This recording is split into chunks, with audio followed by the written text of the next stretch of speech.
Hello everyone, আসসালামু আলাইকুম সবাইকে। কি অবস্থা সবার? আশা করছি সবাই ভালো আছো। আমি আলহামদুলিল্লাহ ভালো আছি। সবকিছু ঠিকঠাক আছে কিনা, শোনা যাচ্ছে কিনা, সাউন্ডটা একটু আমাকে জানাবা। অ্যান্ড হচ্ছে পিছনে বোর্ড এভরিথিং দেখা যাচ্ছে কিনা সেটাও আমাকে একটু জানাবা। আজকে অন্তত কথা বলতে পারতেছি, গত ক্লাসে তো কথা বলা বন্ধই হয়ে গিয়েছিল। তো তোমরা একটু আমাকে কমেন্ট করে জানাও যে সবকিছু ঠিকঠাক আছে কিনা। আমরা আস্তে আস্তে সবাই জয়েন করে ফেলি অ্যান্ড হচ্ছে সবাইকে ওয়ালাইকুম আসসালাম। আলহামদুলিল্লাহ ভালো আছে। তোমাদের কি অবস্থা সেটা বলো। তোমাদের জন্য কিন্তু আমি নতুন একটা চমক আনতেছি। তা যারা হচ্ছে ব্যাচে আছো তারা তো অলরেডি পেয়ে যাচ্ছ, বাট নতুন যারা জয়েন করবে তাদের জন্য একটা সারপ্রাইজ। তো এই সারপ্রাইজটিকে এখন না বলি, হ্যাঁ? এখন বললে তো সারপ্রাইজ নষ্ট হয়ে যাবে, তাই না? বললে তো সারপ্রাইজ নষ্ট হয়ে যায়। আরে, এটা বড় করতে পারতেছি না কেন? ওয়েট, সবাই একটু জয়েন করে ফেলো অ্যান্ড হচ্ছে আমাকে জানাবা সবকিছু ঠিকঠাক আছে কিনা। আপু আপনাকে অনেক মিস করছিলাম, তাই আমিও তোমাদের অনেক। কি আর চেঞ্জ হওয়ার সময় বাংলা বই এখন কেনার দরকার নাই, এই যে কয়েকদিন পরে নতুন বই আসবে, সো তখন কিন্তু আমাদের আবার বই কিনতে হবে। এখন আর নতুন করে তোমাদের নতুন বইটা কিনলে আই থিঙ্ক বেটার হবে। হ্যাঁ, এখন আর এমনিতে কিছু কিনতে যেও না, নতুন বইটা আসুক তারপরে কিনো। তো নতুন চ্যাপ্টার অল্প কয়টা নতুন চ্যাপ্টার অ্যান্ড খুব সহজ সহজ চ্যাপ্টার আমরা সব কমপ্লিট করে ফেলবো। অ্যান্ড তোমাদের জন্য একটা খুব নতুন চমক নিয়ে আসতেছি, সেই ব্যাপারটা আমি তোমাদের সাথে শেয়ার করব, অবশ্যই শেয়ার করব। তোমরা আমার কাছের মানুষ, তোমাদের সাথে শেয়ার করাটা আমার ফরজ। এখন বলো তোমরা কি এখনই শুনতে চাও? তাড়াতাড়ি বলেন, খুব জানতে ইচ্ছে করতেছে। ওকে ওকে ওকে, বলতেছি। তো আসছে বাজেট, আচ্ছা নতুন বই চলে আসছে না? আমিও ভাবতেছিলাম নীলক্ষেত যাব এই কয়েকদিনের মধ্যেই। আমার আজকে পুরো মানে খুবই বিজি শিডিউল ছিল, এই জন্য আমি যাইতে পারি নাই। তো কাল আমিও ইনশাল্লাহ তাহলে রবিবারের মধ্যে নতুন বইটা আমি পারচেস করে ফেলবো।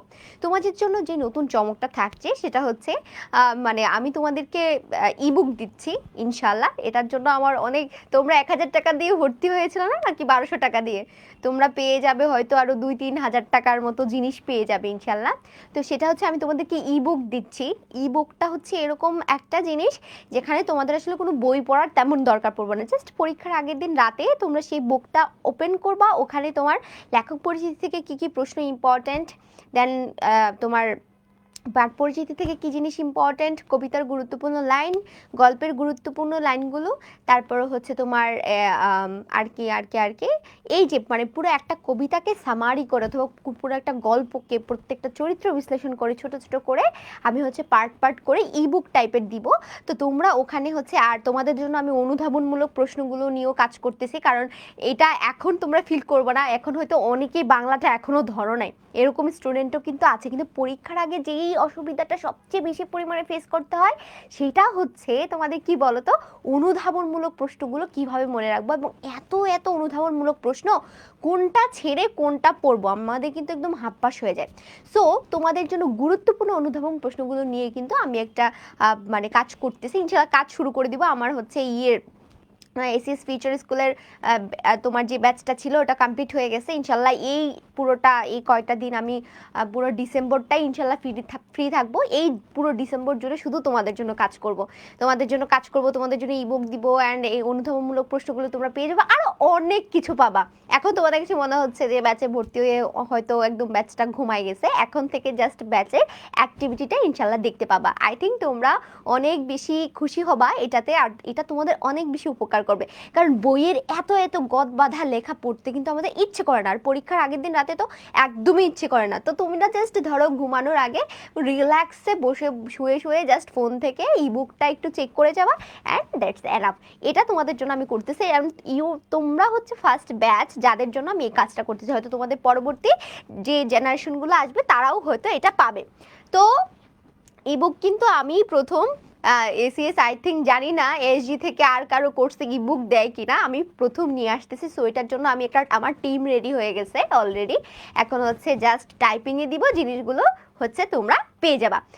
আপু কোনো বই কিনবো না? আহা, কেন বই কিনবা না? প্র্যাকটিস তো করতেই হবে, ওটা জাস্ট রিভাইসের জন্য। অ্যান্ড ওটা এইচএসসি ঠিক আগ মুহূর্তটাতে তোমাদের সবচেয়ে বেশি কাজে দিবে। এটা এখন না, এখন তো পড়তে হবে আমাদেরকে, এখন অনেক বেশি বেশি প্রশ্ন সলভ করতে হবে, অনেক হাবিজাবি করতে হবে, ঠিক আছে? ওয়েব থেকেও কি লাইভ না? ওয়েব থেকে লাইভ হয় না, কারণ আমাদের এসিএস এ দুই ধরনের ওয়েব অ্যাপ আছে। একটাতে হচ্ছে একই সাথে লাইভ করা যায় অ্যান্ড কথাও বলা যায়, আরেকটা হচ্ছে তোমার জাস্ট শুধুমাত্র ক্লাসগুলোকে গুছিয়ে দেওয়া হয়। তো আমি অ্যাকচুয়ালি ওটা পারচেস করি নাই। তো আমি যেটা করতে পেরেছি সেটা হচ্ছে তোমাদের ওয়েব অ্যাপে সকল ক্লাসগুলোকে শিডিউল অনুযায়ী এবং এক্সামগুলোকে সুন্দর করে সাজানো হয়ে থাকে, কিন্তু সেখান থেকে ক্লাস হয় না, ঠিক আছে? আচ্ছা, আর হচ্ছে এই মাসের শেষে তোমাদের সাথে একটা কথা বলি, তোমরা তোমাদের ফ্রেন্ডরা যদি এখানে কেউ অ্যাড থাকে সেটাও বলে দিবা। এই মাসের শেষে আমি তোমাদের সাথে একটা জুম সেশন করব, ঠিক আছে? জুম সেশন বুঝো না? জুম সেশনে তোমরা সবাই কিন্তু আমার সাথে কথা বলতে পারবা।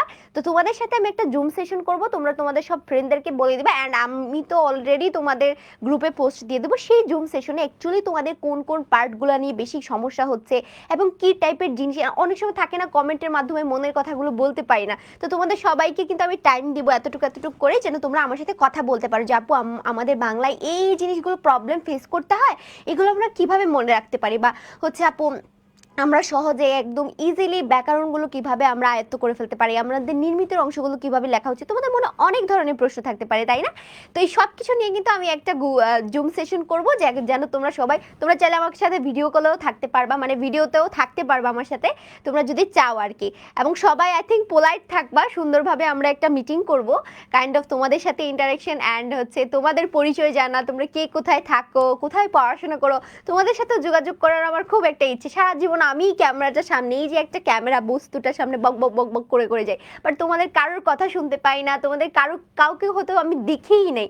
তো এটা আমার ড্রিম যে আমি তোমাদের সবাইকে দেখবো। আর যারা ক্যামেরা অন করতে ইচ্ছুক না তারা করবা না, বাট তোমাদের সাথে কথা বলবো, তোমাদের প্রবলেমগুলো নিয়ে কথা বলবো অ্যান্ড তোমাদের পড়াশোনার কিছু সাজেশন দিব ইনশাল্লাহ, ঠিক আছে?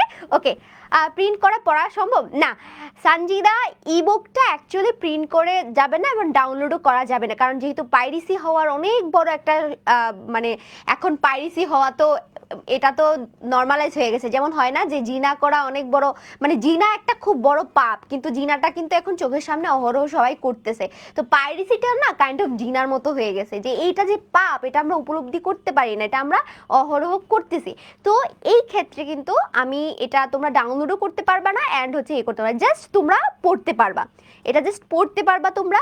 এবং এখান থেকে তোমরা হচ্ছে নিজেদের মতো করে প্রিপার, এটা শুধুমাত্র আমার ব্যাচের স্টুডেন্টদের জন্য, আমি বাইরে এটা কারোর জন্য দিচ্ছি না, এটা আমি বাইরে কারোর জন্য পাবলিশ করব না, যেহেতু আমি অনেক পরিশ্রম দিব, আমার একটা মাস পুরো ডিসেম্বর মাসটা আমি শুধু এইটার পিছনে কাজ করব। সো আমি আমার এত পরিশ্রমটা আসলে এত সহজে কাউকে বিলিয়ে দিতে চাচ্ছি না, শুধুমাত্র তোমরা যেন আমার কাছে আছো, তোমরা যেন আমার কাছে পড়ছো, আমি তোমাদেরকে ইনশাল্লাহ দিব। এবং তোমরা চাইলে তোমার বন্ধুদেরকে ইনভাইট করতে পারো যে আবিদাপুর 1200 টাকার কোর্সে তোরা 3-4 হাজার টাকার জিনিস পেয়ে যাচ্ছিস, ঠিক আছে? ওকে ওকে ওকে, জুম নিব অ্যান্ড তোমাদের সবার সাথে কথা বলবো, ঠিক আছে? আমরা অনেক গল্প করব, অনেক গল্প করব, অনেক মজা করব। এখন অনেক কথা বলে ফেলছি, তাহলে চলো আমরা আমাদের মাসি পিসি গল্পটা লাস্ট পার্টটা দেখি না? আমরা খুব সুন্দর একটা জায়গায় ছিলাম না? গত ক্লাসে কি হয়েছে, তোমরা তো অনেকে জানো যে সাকিব ভাইয়া হচ্ছে আমার ভাই হয়, উনি আমার ব্রাদার ইন ল। তো সাকিব ভাইয়া হচ্ছে তোমার ক্লাস নিয়ে অনেক তাড়াহুড়োর মধ্যে ছিল, উনি মাইকটাই কিছু চার্জ না দিয়ে উনি চলে গেছে। তো আমি যখন ক্লাস নিতে এসে দেখি একটা মাইকেও চার্জ দেয়, আজকেও সেম অবস্থা, ভাইয়া তো অনেক বেশি বিজি থাকে। তো ভাইয়া ক্লাস নিয়ে হচ্ছে স্টুডিওতে মাইক টেক সব ফেলে দিয়ে চলে গেছে, কোনো চার্জ ছিল না। আমি 2 ঘন্টা এতক্ষণ বসে বসে চার্জ দিয়ে এখন তোমাদের ক্লাস নিচ্ছি, এটার জন্য অ্যাকচুয়ালি আমি তোমাদের ক্লাস নিতে পারি নাই। তো এই যে মাইকের চার্জ না থাকার কারণে আমি তোমাদের সাথে কথা বলতে পারি নাই। লাস্ট মুহূর্তে কিন্তু ব্যাকরণের কি পিডিএফ দিবেন? আচ্ছা, ব্যাকরণটা নিয়েও কাজ করব, আগে আমি ফার্স্ট পেপারটা নিয়ে কাজ করতে চাই, ঠিক আছে? ব্যাকরণ তো আমাদের বোর্ড প্রশ্নগুলো আমরা সলভ করব, রুলসগুলো পড়বো, দেন এনাফ আমাদের জন্য। তারপরে যদি আমার সুযোগ থাকে আর আমার যদি সামর্থ্য থাকে, আসলে এটার পিছনে আমার অনেক টাকা খরচ হবে, এটা দেখতে তোমাদের কাছে খুব ইজি একটা ব্যাপার হবে, এখানে প্রচুর খরচ। তো আমার যদি সেই সামর্থ্যটা থাকে, আল্লাহ যদি আমাকে সেই সামর্থ্যটা দেয়, আমি সেকেন্ড পেপারে দেওয়ার ট্রাই করব। তাহলে চলো আমরা গত ক্লাসে কিন্তু প্রায় গল্পের শেষ পর্যায়ে চলে আসছিলাম না, একদম পিক পয়েন্টে ছিলাম আমরা গল্পটা, আর খুব সুন্দর একটা জায়গা ছিলাম অ্যান্ড হচ্ছে খুব ভালো লাগতেছিল আমাদের। এমন সময় আমরা কিন্তু কি হয়ে গেছিল বলতো, আমাদের কিন্তু ফোন চার্জ শেষ হয়ে গেছিল, তাই না? আচ্ছা, আচ্ছা, তারপরে চলো, চেঞ্জ হওয়ার কোনো নতুন বইটা চেঞ্জ হওয়ার কোনো সম্ভাবনা আছে? না, নতুন বই কেন চেঞ্জ হবে? তোমাদের যে নতুন সিলেবাসটা প্রকাশ পেয়েছে সেই অনুযায়ী হচ্ছে তোমাদের বই দিবে, ঠিক আছে? ভুলে গেলে আপনার সাথে মিট করতে চাই আপু, এবার ঢাকায় গেলে ইনশাল্লাহ তোমাদের সবার সাথে মিট করবো অ্যান্ড গল্প করবো। তোমরা হয়তো আমার পোস্ট দেখেছো যে আজকে আমার স্টুডেন্টদের সাথে দেখা হয়েছে, ওরা আমার থেকে আইসক্রিমটা সিমকে আমার পুরো ব্যাগ ফাঁকা করে দিছে, আমার পুরো টাকা পয়সা সব শেষ। বলছে আপু আপনি অনেক বড় লোক, আপনি আমাদের বিরিয়ানি খাওয়ান, কাচ্চি খাওয়ান। আমি বলি ভাই আমার হাতে 45 টাকার খিচুড়ি, আমি কেমনে বড় লোক হবো? বলছে না আপনাকে আইসক্রিম খাইতে হবে, এটা এখন আসলে এটা মন থেকে ভালো লাগা চলে আসে। তোমাদের সাথে যদি কখনো দেখা হয় তোমাদেরকেও খাওয়াবো ইনশাল্লাহ। তো চলো, আমরা অনেক গল্প করে ফেলছি, আর কথা বলা যাবে না, এখন আমরা ক্লাসে চলে যাব। ক্লাসে আমরা কতটুকু পর্যন্ত ছিলাম যে মোরা না হয় মরবো, এখন আমরা যদি মরলে মরে গেছি, বাট আমরা তোমাদের সাথে কোথায় যাব না, কাছারি বাড়িতে আমরা যাব না। এটা তো তোমরা বুঝতেই পারছো যে তাদেরকে যখন ধরে নিয়ে যেতে এসেছিল তোমার হচ্ছে গোকুল এবং তার পেয়াদারা যখন তাকে ধরে নিতে আসছিল, তখন কিন্তু আসলে তারা কি করে, তারা দুজনে মিলে কিন্তু একটা যুক্তি করে যে না কোনোভাবে বাসা থেকে যাওয়া যাবে না, কারণ তারা আল্লাদিকে কিন্তু এরা তুলে নিয়ে যাবে। তো তারা কি করলো, দা বটি টটি নিয়ে আসলো, বড় বড় রামদা নিয়ে আসলো, দা নিয়ে আসলো, বটি নিয়ে আসলো। এখন তারা কিন্তু কি করতেছে, প্রতিবাদ করতেছে এবং নিজেরা লড়াই করতেছে একটা অশুভ শক্তির বিরুদ্ধে। দুজন নারীর যে লড়াই সেটা কিন্তু আমরা এখানে প্রত্যক্ষ করতে পারছি। তারপর বিনা পরামর্শই মাসি পিসি হঠাৎ গলা ছেড়ে দেয়। গলা ছেড়ে দেওয়া মানে কি? গলা ছেড়ে দেওয়া মানে হচ্ছে তারা দুজন চিল্লানি শুরু করে। এতক্ষণ তো দাবটি দিয়ে এরা কি করতেছিল, নিজেদেরকে সেভ করতেছিল। বাট পুরুষ মানুষের সাথে যাই হোক, পুরুষ মানুষদের তো শক্তি বেশি থাকে, পুরুষ মানুষদের সাথে পারার তো কখনো পসিবল না। তো ওরা কিন্তু বুঝে ফেলেছিল যে এখন যদি গোকুলরা অন্য কোনো আইডিয়া বের করে এবং ওরা যদি কি করে, ওরা যদি মাসি পিসির উপর আক্রমণ করে, তাহলে মাসি পিসি কিন্তু বাঁচতে পারবে না। তখন মাসি পিসি বুদ্ধি করলো কি, আমরা জোরে চিল্লাই এবং মানুষ জড়ো করে ফেলে, প্রতিবেশীদেরকে জানিয়ে দেয় যে আমাদের বিপদ হয়েছে বা আমাদেরকে ওরা হচ্ছে ধরে নিয়ে যেতে চাচ্ছে। এভাবে ওনারা কি করে, দুজনে মিলে চিল্লানো শুরু করে। যখন চিল্লানো শুরু করে তখন কিন্তু আশেপাশে সব মানুষ চলে আসে। তো এই যে গলা ছেড়ে দেওয়া মানে হচ্ছে তারা দুজন কি করে, জোরে জোরে চিল্লাতে থাকে। কিভাবে চিল্লাতে থাকে? প্রথমে শুরু করে হচ্ছে আমাদের মাসি, কিভাবে চিল্লায় মাসি বলে, তারপর যুগ দেয় হচ্ছে পিসি। প্রথমে মাসি চিল্লানো শুরু করে, পরে কিন্তু পিসিও চিল্লাতে শুরু করে। আশেপাশে যত বাসিন্দা আছে সকলের নাম ধরে গলা ফাটিয়ে তারা হাঁক দেয়। হাঁক দেওয়া মানে কি? হাঁক দেওয়া মানে হচ্ছে ডাক দেওয়া। তারা কি করে, আশেপাশে সকল মানুষদের নাম ধরে কিন্তু তারা চিল্লানো শুরু করে। এন্ড হচ্ছে তারা কি করতে থাকে, একদম শেষের দিকে যাও, রাবিয়া রহমান একদম শেষের থেকে মাঝখানে যাও। এটা কিন্তু প্রায় গল্পের শেষের দিকে, ঠিক আছে? খুঁজে পেয়েছো? খুঁজে পেলে আমাকে জানাবা। আচ্ছা, তো তারা কিন্তু হাঁক দেওয়া শুরু, কথা ডাক দেওয়া শুরু, ও বাবা ঠাকুর, ও ঘোষ মশাই, ও জনার্দন দা, ও গো কানুর মা, বিপিন, বংশী বলে সবাইকে ডাকা শুরু করে। এরকম হয় না অনেক সময়? তোমরা গ্রামের ঝগড়া কে কে দেখছো বলো তো? গ্রামের ঝগড়া কে কে দেখছো আমাকে একটু জানাও, তাড়াতাড়ি জানাও, গ্রামের ঝগড়া কারা কারা দেখছো। আমি কিন্তু প্রচুর ঝগড়া দেখতে পছন্দ করি। হ্যাঁ, সমাসের ফার্স্ট ক্লাস কি এফবিটা পাবো? হ্যাঁ, নাফিসা, সব ক্লাস দেওয়া আছে, ফার্স্ট ক্লাস সেকেন্ড ক্লাস যত ক্লাস চাও সব ক্লাস দেওয়া আছে। গ্রামের ঝগড়া দেখা কিন্তু অনেক মজা। ছোটবেলায় আমার মা অবশ্য আমাকে ঝগড়া দেখতে যাইতে দিতেন না আমাদেরকে, বাট আমরা লুকায় লুকায় চলে যাইতাম। অ্যান্ড ঝগড়া দেখতে ভীষণ মজা লাগে। আরেকটা মজার কথা বলি, ওই দিন হলে গিয়েছি, আমার পাশের রুমে সিনিয়র জুনিয়র মারামারির মতো অবস্থা হয়ে গেছে। মানে সিনিয়র জুনিয়র হচ্ছে কিছু একটা নিয়ে ঝগড়া লাগছে, আমি আর আমার রুমমেটরা মানে আশেপাশে ঘুরঘুর ঘুরঘুর করতেছিলাম। কেউ কাপড় শুকাইতে দিতেছিলাম, কেউ হচ্ছে ময়লা ফালাইতেছিলাম, কেউ হাঁটতেছিলাম জুতা দিয়ে, কেউ ফোনে কথা বলে স্টাইল দিয়ে, আমরা হচ্ছে ওদের ঝগড়া শুনতেছিলাম। মানে এত ভাল লাগতেছিল আর এত হাসতেছিলাম আমরা। সিনিয়র আর জুনিয়র অনেক ঝামেলা লাগছে, ঝগড়া লাগছে। তো ঝগড়াটা দেখতে অ্যাকচুয়ালি আমাদের শুনতে মেয়েদের বেশি, ছেলেদের না, মেয়েদের কিন্তু বেশি ভাল লাগে। তো এই যে ঝগড়া করার সময় দেখবা যে যখন আসলে কেউ পারে না, দেখবা যে সবচেয়ে বেশি দুর্বল থাকে, ও যখন আর ঝগড়া করে পারে না, ওরা কিন্তু চিল্লানো শুরু করে, দেখবা যে একদম হাঁক ডাক দিয়ে একদম চিল্লাইতে শুরু করে। তো এই যে এইভাবে কিন্তু আমরা মাসি পিসিকেও চিল্লাতে দেখি, ও বাবা ঠাকুর, ও ঘুষ মশাই, ও জনার্দন দা, ও গো কানুর মা, বিপিন, বংশী, কানাই। এখন এরা সবাই এভাবে যখন ডাকতে থাকে তখন কানাই আর হচ্ছে তার যেই তোমার তার যেই কানাইয়ের যত পেয়াদা টিয়াদা ছিল তারা সবাই অদৃশ্য হয়ে যায়, তার মানে পালিয়ে যায়। কি হয়ে যায়? তারা সবাই কিন্তু পালিয়ে যায়, তাই না? তারপর দেখো আল্লাদের বাপের আমলের গরুটা এখন আর নেই, গামলাটা আছে। আল্লাদের বাপের আমলে একটা গরু ছিল, কিন্তু এই গরুটা এখন আর নাই। কিন্তু গরুকে খাওয়ানোর জন্য যে পাত্রটা থাকে এটাকে অ্যাকচুয়ালি বলা হয় গ্রামের ভাষায় গামলা, যে গরুকে খাবার টাবার দেওয়া হয়, খড় দেওয়া হয়, পানি দেওয়া হয়। হ্যাঁ, তো এরা হচ্ছে এই যে গামলাটা, এই গামলাটা কিন্তু রয়ে গেছে। তো ঘড়া থেকে জল ঢেলে মোটা কাঁথা, ঘড়া মানে হচ্ছে পাত্র আর কি, পাত্র থেকে তারা কি করে পানি ঢেলে এই যে মোটা মোটা যে কাঁথা থাকে এই কাঁথাগুলোকে তারা ভিজিয়ে রাখে, এবং পুরনো ছেঁড়া একটা কম্বলও তারা চুবিয়ে রাখে। চালায় আগুন ধরে উঠতে উঠতে গোড়ায় চাপা দিয়ে নেভানো যাতে সহজ হয়। এখন তারা কিন্তু একটা প্রস্তুতি নিচ্ছে যে ঠিক আছে, ওরা কিন্তু ভেগে চলে গেছে, ওরা কিন্তু পালায় গেছে। কানাই এবং তার সাথে যত পেয়াদারা ছিল তারা সবাই কিন্তু পালায় চলে গেছে। তো এখন মাসি পিসি একটা প্রিপারেশন নিচ্ছে যে যদি ওরা বাড়িতে আগুন টাগুন দিয়ে দেয় অথবা আবার যদি হামলা করে বা আগুন নিভাতে যেন তাদের সহজ হয়, তারা কি করে বড় গামলার মধ্যে কি করে পানি এনে রাখে, এবং দেখা যায় এই পানিগুলো দিয়ে তারা কাঁথা কম্বল এগুলো ভিজিয়ে রাখে, যেন ঘর দুয়ারে যদি আগুন দিয়ে দেয়, আমরা জানি ভিজা কাঁথা দিয়ে যদি চাপা দেওয়া হয় তাহলে আগুন সহজে নিভে যায়। তো তারপরে দেখো যে ঘড়ায় আর হাঁড়ি কলসিতে আরো তারা জল এনে রাখে। তার মানে আমরা বুঝতে পারছি তারা একটা কিছু প্রিপারেশন নিচ্ছে, মানে এটাকে এখানে বলা হয়েছে তারা একটা যুদ্ধের প্রস্তুতি নিচ্ছে, যে সামনে যদি তাদের আবার কোনো বিপদ হয় তারা যেন সেটা মোকাবেলা করতে পারে। তারপরে দেখো বলা হচ্ছে দলবল নিয়ে হাঁকাহাঁকি ডাকাডাকি শুরু হয়ে যায় পাড়ায়, যে দলবল নিয়ে এখন আচ্ছা এই দলবল নিয়ে হবে হচ্ছে অন্য একটা জায়গার চলে আসছে, এটা হবে যে এই যে কানাই অদৃশ্য হয়ে যায় তার দলবল নিয়ে, তাই না? তার দলবল নিয়ে সে কি হয়ে যায়? অদৃশ্য হয়ে যায়। অদৃশ্য হয়ে যাওয়ার পর এবার হাঁকাহাঁকি ডাকাডাকি শুরু হয়ে যায় পাড়ায়। অনেকে ছুটে আসে, কেউ কেউ ব্যাপার অনুমান করে ঘরের জানালা দিয়ে উকি দেয় বাইরে না বেরিয়ে। আচ্ছা, এখানে কি কোনো একটা জিনিস মিসিং? তোমরা কি বুঝতে পারতেছো? এখানে কি কোনো একটা জিনিস মিসিং? আই থিঙ্ক এই নিচের কয়েকটা লাইন হচ্ছে, এই লাইনগুলো মানে এই লাইনগুলোর পরে হচ্ছে এটা থাকার কথা ছিল, রাইট? এই জন্য আমার কাছে একদমই রিলেটেবল মনে হচ্ছিল না। আচ্ছা, এই কয়টা লাইন হচ্ছে আমি পরে মুছে দিব, প্যারা নাই। তো দেখো এই লাইনের পর এই যে কানাই তার দলবল নিয়ে অদৃশ্য হয়ে যায়, কি তার দলবল নিয়ে এখান থেকে শুরু হবে, ঠিক আছে? দেখো তোমরা তো কেউ বললা না, তার মানে কেউ পড়াশোনায় মনোযোগী নাই, কেউ পড়াশোনায় কিন্তু মনোযোগ দেয় না। এই যে কেউ তো আমার এই ভুলটা ধরাই দিল না যে আপু এই লাইনের পর তো ওই লাইনটা হওয়ার কথা ছিল, সবাই চুপ করে কেন বসে আছো? এটা কিন্তু খুব পচা কাজ, এটা কারা কারা করেছে? ও বই নাই, ওহো সো স্যাড, বই নাই। আচ্ছা ঠিক আছে, তাহলে তো বকা দেওয়া যাবে না, যেহেতু তোমাদের কাছে বই নাই তাহলে তো বকা দেওয়া যাবে না।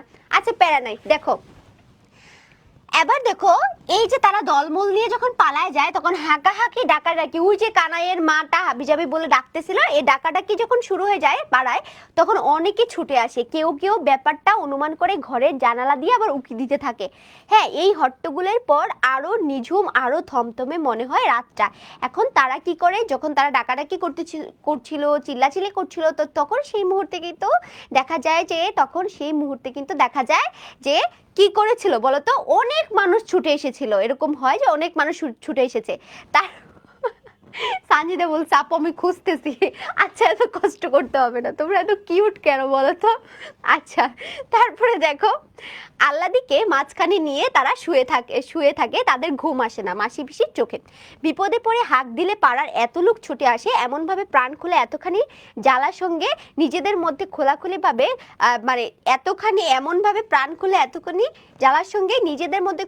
ভাবে গোকুল আর দারোগানাটা 14 পুরুষ উদ্ধার করতে সাহস পায়। আচ্ছা, তো দেখো জানা ছিল না। এই কথাটা দ্বারা কি বোঝাচ্ছে দেখো, যে যখন এমন ভাবে তারা প্রাণ খুলে মানে ডাকাডাকি করার পর যে এত জ্বালা যন্ত্রণার মধ্যে খোলাখুলি ভাবে গোকুল আর তার দারোগা বেটার 14 পুরুষ যে উদ্ধার করতে তারা সাহস পাবে, এটা তাদের জানা ছিল না মাসি পিসির। কারণ এটা কেন বলতেছে? এটা বলতেছে যে মাসি পিসি মূলত তারা দুজন বিধবা ছিল, এবং তারা যেহেতু সমাজের বাইরে গিয়ে কাজ করতো এবং পুরুষদের মতো ঘরের বাইরে কাজ করতো, তো স্বভাবত বলা যায় যে তারা নিম্ন শ্রেণীর মানুষ ছিল।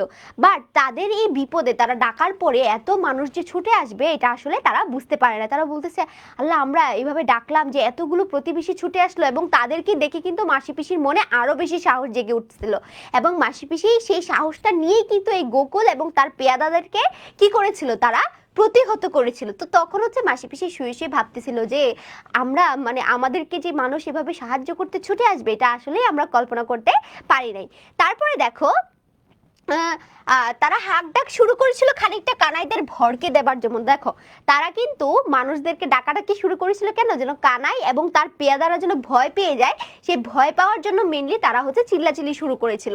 তো কিন্তু এই চিল্লাচিল্লির কারণে যে এত লোক এসে পড়বে তার মাসি পিসি আশা করে নাই। তাদের জন্য যতটা নয়, গোকুল আর দারোগার উপর রাগের জ্বালায় যেন ওদের ঘর থেকে টেনে বার করে এনেছে মনে হলো সকলের কথাবার্তা শুনে। দেখো এখন কথা হইতে পারে, তোমাদের মনে কথা হইতে পারে না যে আপু প্রতিবেশীরা তো তোমাদের মনে এরকম প্রশ্ন জাগতে পারে না যে আপু এত প্রতিবেশীরা কেন কেন মাসি পিসির ডাকে ছুটে আসলো? দেখো মাসি পিসির ডাকে কিন্তু তারা ছুটে আসে না, তারা কিন্তু ছুটে আসছে এই যে গোকুল এবং তার পেয়াদারা যে সাধারণ মানুষদের উপর অত্যাচার করে, তারা যে চাঁদাবাজি করে, তারা যে মানুষের সম্পত্তি সুযোগ পেলেই হচ্ছে তারা কি করে নিজেরা আত্মসাৎ করে ফেলে। এই যে তাদের উপর একটা ক্ষোভ থেকে কিন্তু যখন মাসি পিসি ডাকাডাকি শুরু করে, সবাই কিন্তু এই গোকুল এবং তার পেয়াদাদের উপর যে ক্ষোভটা সেটা ঝাড়ার জন্যই কিন্তু সবাই ছুটে এসেছিল। এরকম হয় না যে ধরো এই যে শেখ হাসিনা সরকারকে যখন শিক্ষার্থীরা যখন সরকারের বিরুদ্ধে আন্দোলন করতেছিল, এটা তো শুধু শিক্ষার্থীদের আন্দোলন ছিল তাই না, এটা আমাদের আন্দোলন ছিল, কিন্তু এই একটা আন্দোলন সারা বাংলাদেশের মধ্যে ছড়িয়ে যায় এবং সারা বাংলার মানুষ কিন্তু এটাতে কি করেছিল, তারা যোগদান করে। তো এই ক্ষেত্রে তোমাদের মনে হতে পারে না যে আচ্ছা সাধারণ মানুষ কেন শিক্ষার্থীদেরকে সাপোর্ট করলো? কারণ শেখ হাসিনা সরকার শেষ পর্যায়ে এতটা সে কি হয়েছিল, মানে সে এতটা জুলুম করতেছিল মানুষের উপর যে সব মানুষ আসলে শিক্ষার্থীদের ডাকে সাড়া দেয় নাই। এই যে জুলুমটা তারা সহ্য করতে পারতেছিল না, তাদের দেয়ালে পিঠ ঠেকে গেছে, এটার জন্যই আসলে তারা মাঠে নেমে এসেছিল। তারা কিন্তু স্টুডেন্টদের জন্য মাঠে নেমে আসে নাই, সরি টু সে, তারা কিন্তু তাদের নিজেদের জন্যই মাঠে নেমে এসেছিল যে তারাও এই সরকারটাকে চায় না। তো কাইন্ড অফ কিন্তু এরকমই একটা ঘটনা দেখতে পাচ্ছি যে গোকুল এবং তার পেয়ালাদের প্রতি মানুষের যে ক্ষোভ ছিল, সেই ক্ষোভ থেকেই কিন্তু মানুষরা মাসি পিসির ডাক শুনে ছুটে এসেছিল। তারপরে দেখো কেমন একটা স্বস্তি বোধ করে মাসি পিসি বুকে নতুন একটা জোর পায়। এতগুলো মানুষ যখন তাদেরকে হেল্প করার জন্য আসে তখন কিন্তু মাসি পিসি অন্য রকমের একটা জোর পায়। মাসি বলে, জানো বেআইন, ওরা ফের ঘুরে আসবে, মন বলছে, এত সহজে ছাড়বে কি?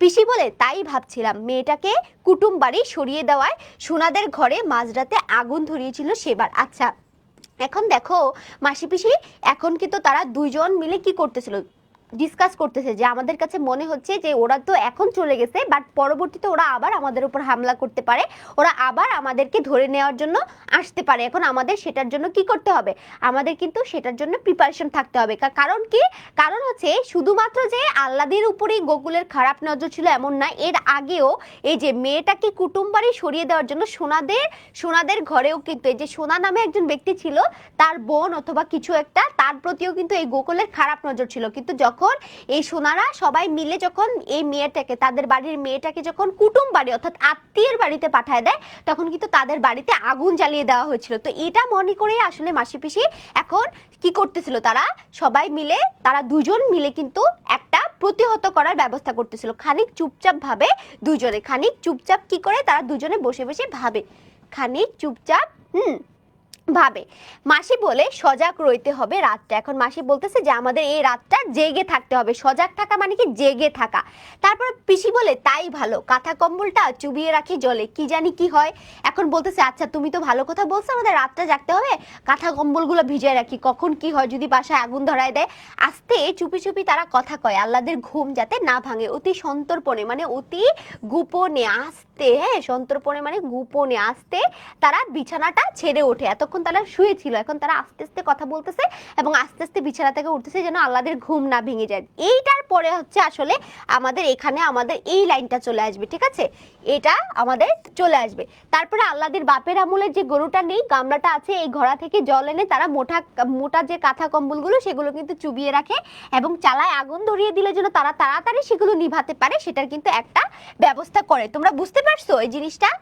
তোমরা বুঝতে পারছো যে এইটার পরে কিন্তু ওই লাইনটা যাবে। এটা হয়তো ছবি উঠাই দিছিলাম তো হয়তো পেজ উল্টাপাল্টা হয়ে গেছে, এই জন্য আগে পরে টাইপ করে ফেলছে, ঠিক আছে।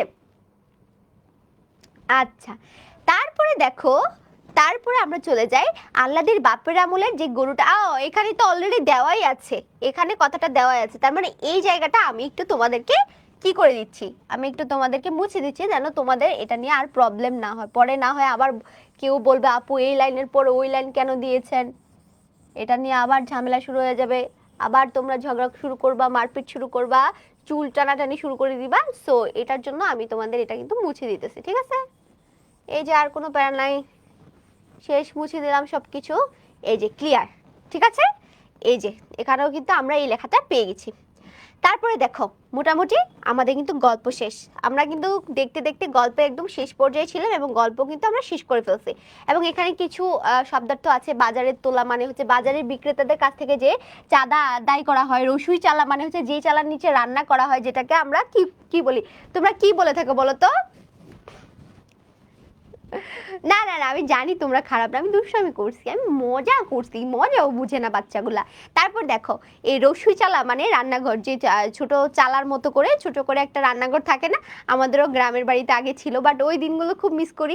শীতকাল আসলে আমি রসুই চালাটা খুব মিস করি, কারণ আগে এরকম হয়তো আমরা যখন অনেক ছোট ছোট ছিলাম, আমরা সকালবেলা ভোরে শীতে মাদ্রাসায় যাইতাম, তো মাদ্রাসা থেকে মাদ্রাসা পড়ার পরে যখন আসতাম তখন আমার মা হচ্ছে পিঠা বানাতো, তো ওই রসুই চালার মধ্যে আর কি পিঠা বানাতো, এবং আমরা 4 ভাই বোন এরকম গোল করে বসতাম, ছোট ছোট ছিলাম তখন, গোল করে বসতাম। তারপর বাবা হচ্ছে আমাদের সবার প্লেটে প্লেটে করে আমাদের হচ্ছে খেজুরের রস, যেটা খেজুরের যে রস সেটা ভাগ করে দিতেন আমাদের 4 ভাই বোনকে, এবং সেটা আমরা পিঠা দিয়ে খাইতাম।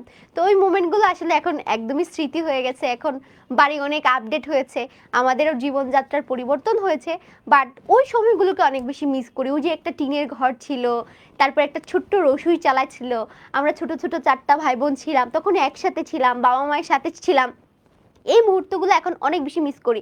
তো তোমরা অনেকেই এখনো বাবা মায়ের সাথেই আছো, কয়েকদিন পরে জীবিকার তাগিদে হয়তো বাবা মার কাছ থেকে দূরেই যাইতে হবে, তো এই সময়গুলোকে এনজয় করো বাবা মায়ের সাথে। এখন তো একবার চাইলেও যাইতে পারি না, এই যে বছরে 1-2 বার যাই মায়ের কাছে, বিয়ে কিন্তু এখনো হয় নাই আমার, বিয়ে হয় নাই তাতেই বছরে 1-2 বার যাই বাবা মার কাছে, আর বিয়ে হলে তো থাক আলহামদুলিল্লাহ, বিয়ে হলে তো জানি না আর কত বছরে মা বাবাকে দেখতে যাওয়া হবে। তো এটা সবসময় মা বাবার কাছাকাছি থাকার চেষ্টা করবা, মা বাবার সাথে টাইম স্পেন্ড করার চেষ্টা করবা। আমি এখনো বাড়িতে গেলে আমার মাই ছোট ছোট পিঁড়ি থাকে না, সে যখন রান্না করবে আমাকে পিঁড়ির পাশে বসে রাখবে, পিঁড়িতে বসে থাকো, আমাকে ফোনও চালাইতে দেন, আমি ফোন চালাইলে সেই খুব রাগ করে, তো বলে যে আমার পাশে বসো, বসে বসে এই যে রসুই চালার ভিতর আগে ছোটবেলায় যেরকম গল্প করতাম মায়ের সাথে, তো আমি হচ্ছে পাশে বসে থাকি, হয়তো পেঁয়াজ কেটে দেই, হয়তো একটা তরকারি কেটে দেই, তো আমার মা আমার সাথে অনেক গল্প করবে। হ্যাঁ, তো এই জিনিসটা মা বাবার সাথে এখন টাইমটা স্পেন্ড করো। এই 1 বছর পর শেষ, এইচএসসি শেষ মানে মা বাবার কাছ থেকে একদম দূরে চলে যাবা, এতটা দূরে চলে যাবা যে কাছে আসা আর কখনো সম্ভব হবে না, ঠিক আছে? আমি 3rd ইয়ার, ওকে। তারপরে দেখো কাটারি, কাটারি মানে হচ্ছে কাটবার যে অস্ত্রটা থাকে এটা হচ্ছে কাটারি, এর কি মানে হচ্ছে ইয়ার কি শব্দের যে আঞ্চলিক উচ্চারণ, ঠিক আছে? এই ছিল আমাদের মোটামুটি মাসি পিসি গল্পটা, যে পুরো গল্পটা। এখন বলো এই গল্পটা নিয়ে তোমাদের কি কারো কোনো প্রকারের কোনো কোশ্চেন আছে? তাহলে আমাকে নির্দ্বিধায় কোশ্চেন করতে পারো, আমি 2 মিনিট তোমাদের কোশ্চেন অ্যান্সার দেবো, দেন আমরা বোর্ডের প্রশ্নগুলো সলভ করে ফেলবো, ঠিক আছে? আচ্ছা, এইগুলা সবার লাস্টে, বাট আপনার ওখানে তো ফার্স্টে। হ্যাঁ হ্যাঁ হ্যাঁ, আমি লাস্টে তো এই যে কেটে দিলাম, নাজমুন নাহার নিহা, এই যে কেটে, এগুলো হচ্ছে সবার লাস্টে আর আমার এখানে ফার্স্টে। ও, আমি হচ্ছে প্রত্যেকটা পার্ট বাই পার্ট, যেই পার্টে যেই শব্দার্থগুলো আছে সেগুলো আমি পার্ট পার্ট করে দিয়েছি। তুমি হয়তো আগের ক্লাসটা করেছো কিনা জানি না, নাজমুন নাহার তোমার তো করার কথা, তুমি তো ছিলে আগের ক্লাসে। অর্থাৎ একটা পার্টের পর এই পার্টে যে যে শব্দার্থগুলো আছে সেগুলো দিয়ে দিয়েছি, আরেকটা পার্টের পর ওই পার্টে যে শব্দার্থগুলো আছে সেগুলো দিয়ে দিয়েছিলাম। এখন এগুলো হচ্ছে একদম শুরুর দিকের যেগুলো ছিল, মানে লাস্ট পার্টের যে শব্দার্থগুলো, এগুলো হচ্ছে আমি এখানে দিয়ে দিয়েছি, ঠিক আছে? ওকে, নতুন বইয়ে আরো আছে, নতুন বইয়ে আরো আছে নাদিয়া আফরিন, এগুলো আমাদের এখানেও আছে, বাট আমি পার্ট পার্ট করে দিয়েছি, পার্ট 1, পার্ট 2, পার্ট 3 করে দিয়েছি, যেন প্রত্যেকটা পার্টের শেষে শেষে তোমরা শব্দার্থগুলো দেখে নিয়ে ফেলতে পারো। তোমরা স্লাইডটা দেখলে কিন্তু হ্যাঁ বুঝতে পারবা। আচ্ছা, গল্পের শেষে কি হয়েছিল? গল্প এটা হচ্ছে একটা ছোট গল্প, এই গল্প পড়লেই বুঝতে পারি যে শেষ হয়েও হইল না শেষ। এখানে কিন্তু আমরা দেখি যে মাসি এবং পিসি তারা একটা যুদ্ধের প্রিপারেশন নেওয়া শুরু করে এবং তারা কিন্তু কি করতে থাকে, তারা একটা যুদ্ধের প্রস্তুতি নেয়, কারণ তাদের সামনে অনেক চ্যালেঞ্জ থাকে, আল্লাহদেরকে রক্ষা করা, আল্লাহদের দেখাশোনা করা এবং এই যে খারাপ খারাপ মানুষদের কাছ থেকে নিজেদেরকে সেভ করা, তো সেটার জন্য কিন্তু তারা প্রস্তুতি নিতে থাকে, এটাই দেখায় আর কি। ঠিক আছে, আচ্ছা তাহলে চলো, যেহেতু কারো কোনো কোশ্চেন নেই তখন হচ্ছে আমরা চলে যাব আমাদের কি বোর্ডের প্রশ্নগুলোতে। রাজশাহী বোর্ড 2016-তে আসা প্রশ্ন, বলো মানিক বন্দ্যোপাধ্যায় কত সালে জন্মগ্রহণ করেন? 1808, 1908, 1838, 1938, বই দেখে বলো। এটা কিন্তু রাজশাহী বোর্ডে, তোমরা যারা বলো যে লেখক পরিচিতি থেকে প্রশ্ন আসে না, এই যে দেখো রাজশাহী বোর্ডে কিন্তু জন্ম তারিখ থেকেও প্রশ্ন চলে আসছে, সো এগুলো একদম স্কিপ করা যাবে না। হ্যাঁ, আবু আবু তাহের, এটা কিন্তু ক্লাসের প্রশ্ন না, আমি যেটা প্রশ্ন করেছি সেটার অ্যান্সার দাও, ঠিক আছে? আচ্ছা সবাই বলতেছে অ্যান্সার হবে বি। বই দেখে বলো, বই দেখে বলো, না দেখে বলার কোনো দরকার নাই, বইটা দেখে বলো যে 1908 সালের 1908 সালের তারিখটা কত ছিল, তারিখটা একটু বলো সবাই, একটু বই দেখে বলো, বই দেখে বলো, তারিখটা বলো যে 1908 সালের কত তারিখে তিনি জন্মগ্রহণ করেছিলেন বলো তো? 1908 সালের কত তারিখে? আমারও মনে নেই, তোমরা আমাকে মনে করাই দাও। 1908 সালের, কারণ এত লেখক পরিচিতি তো আমি তো রোবট না যে এত লেখক পরিচিতি আমি মুখস্থ করতে পারবো, কারণ তোমাদেরকে পড়াইতে হয়, আমার অনেক ক্লাসের বাচ্চাদের পড়াইতে হয়, সবার গুলো তো হচ্ছে মনে রাখা সহজ না। 19 মে।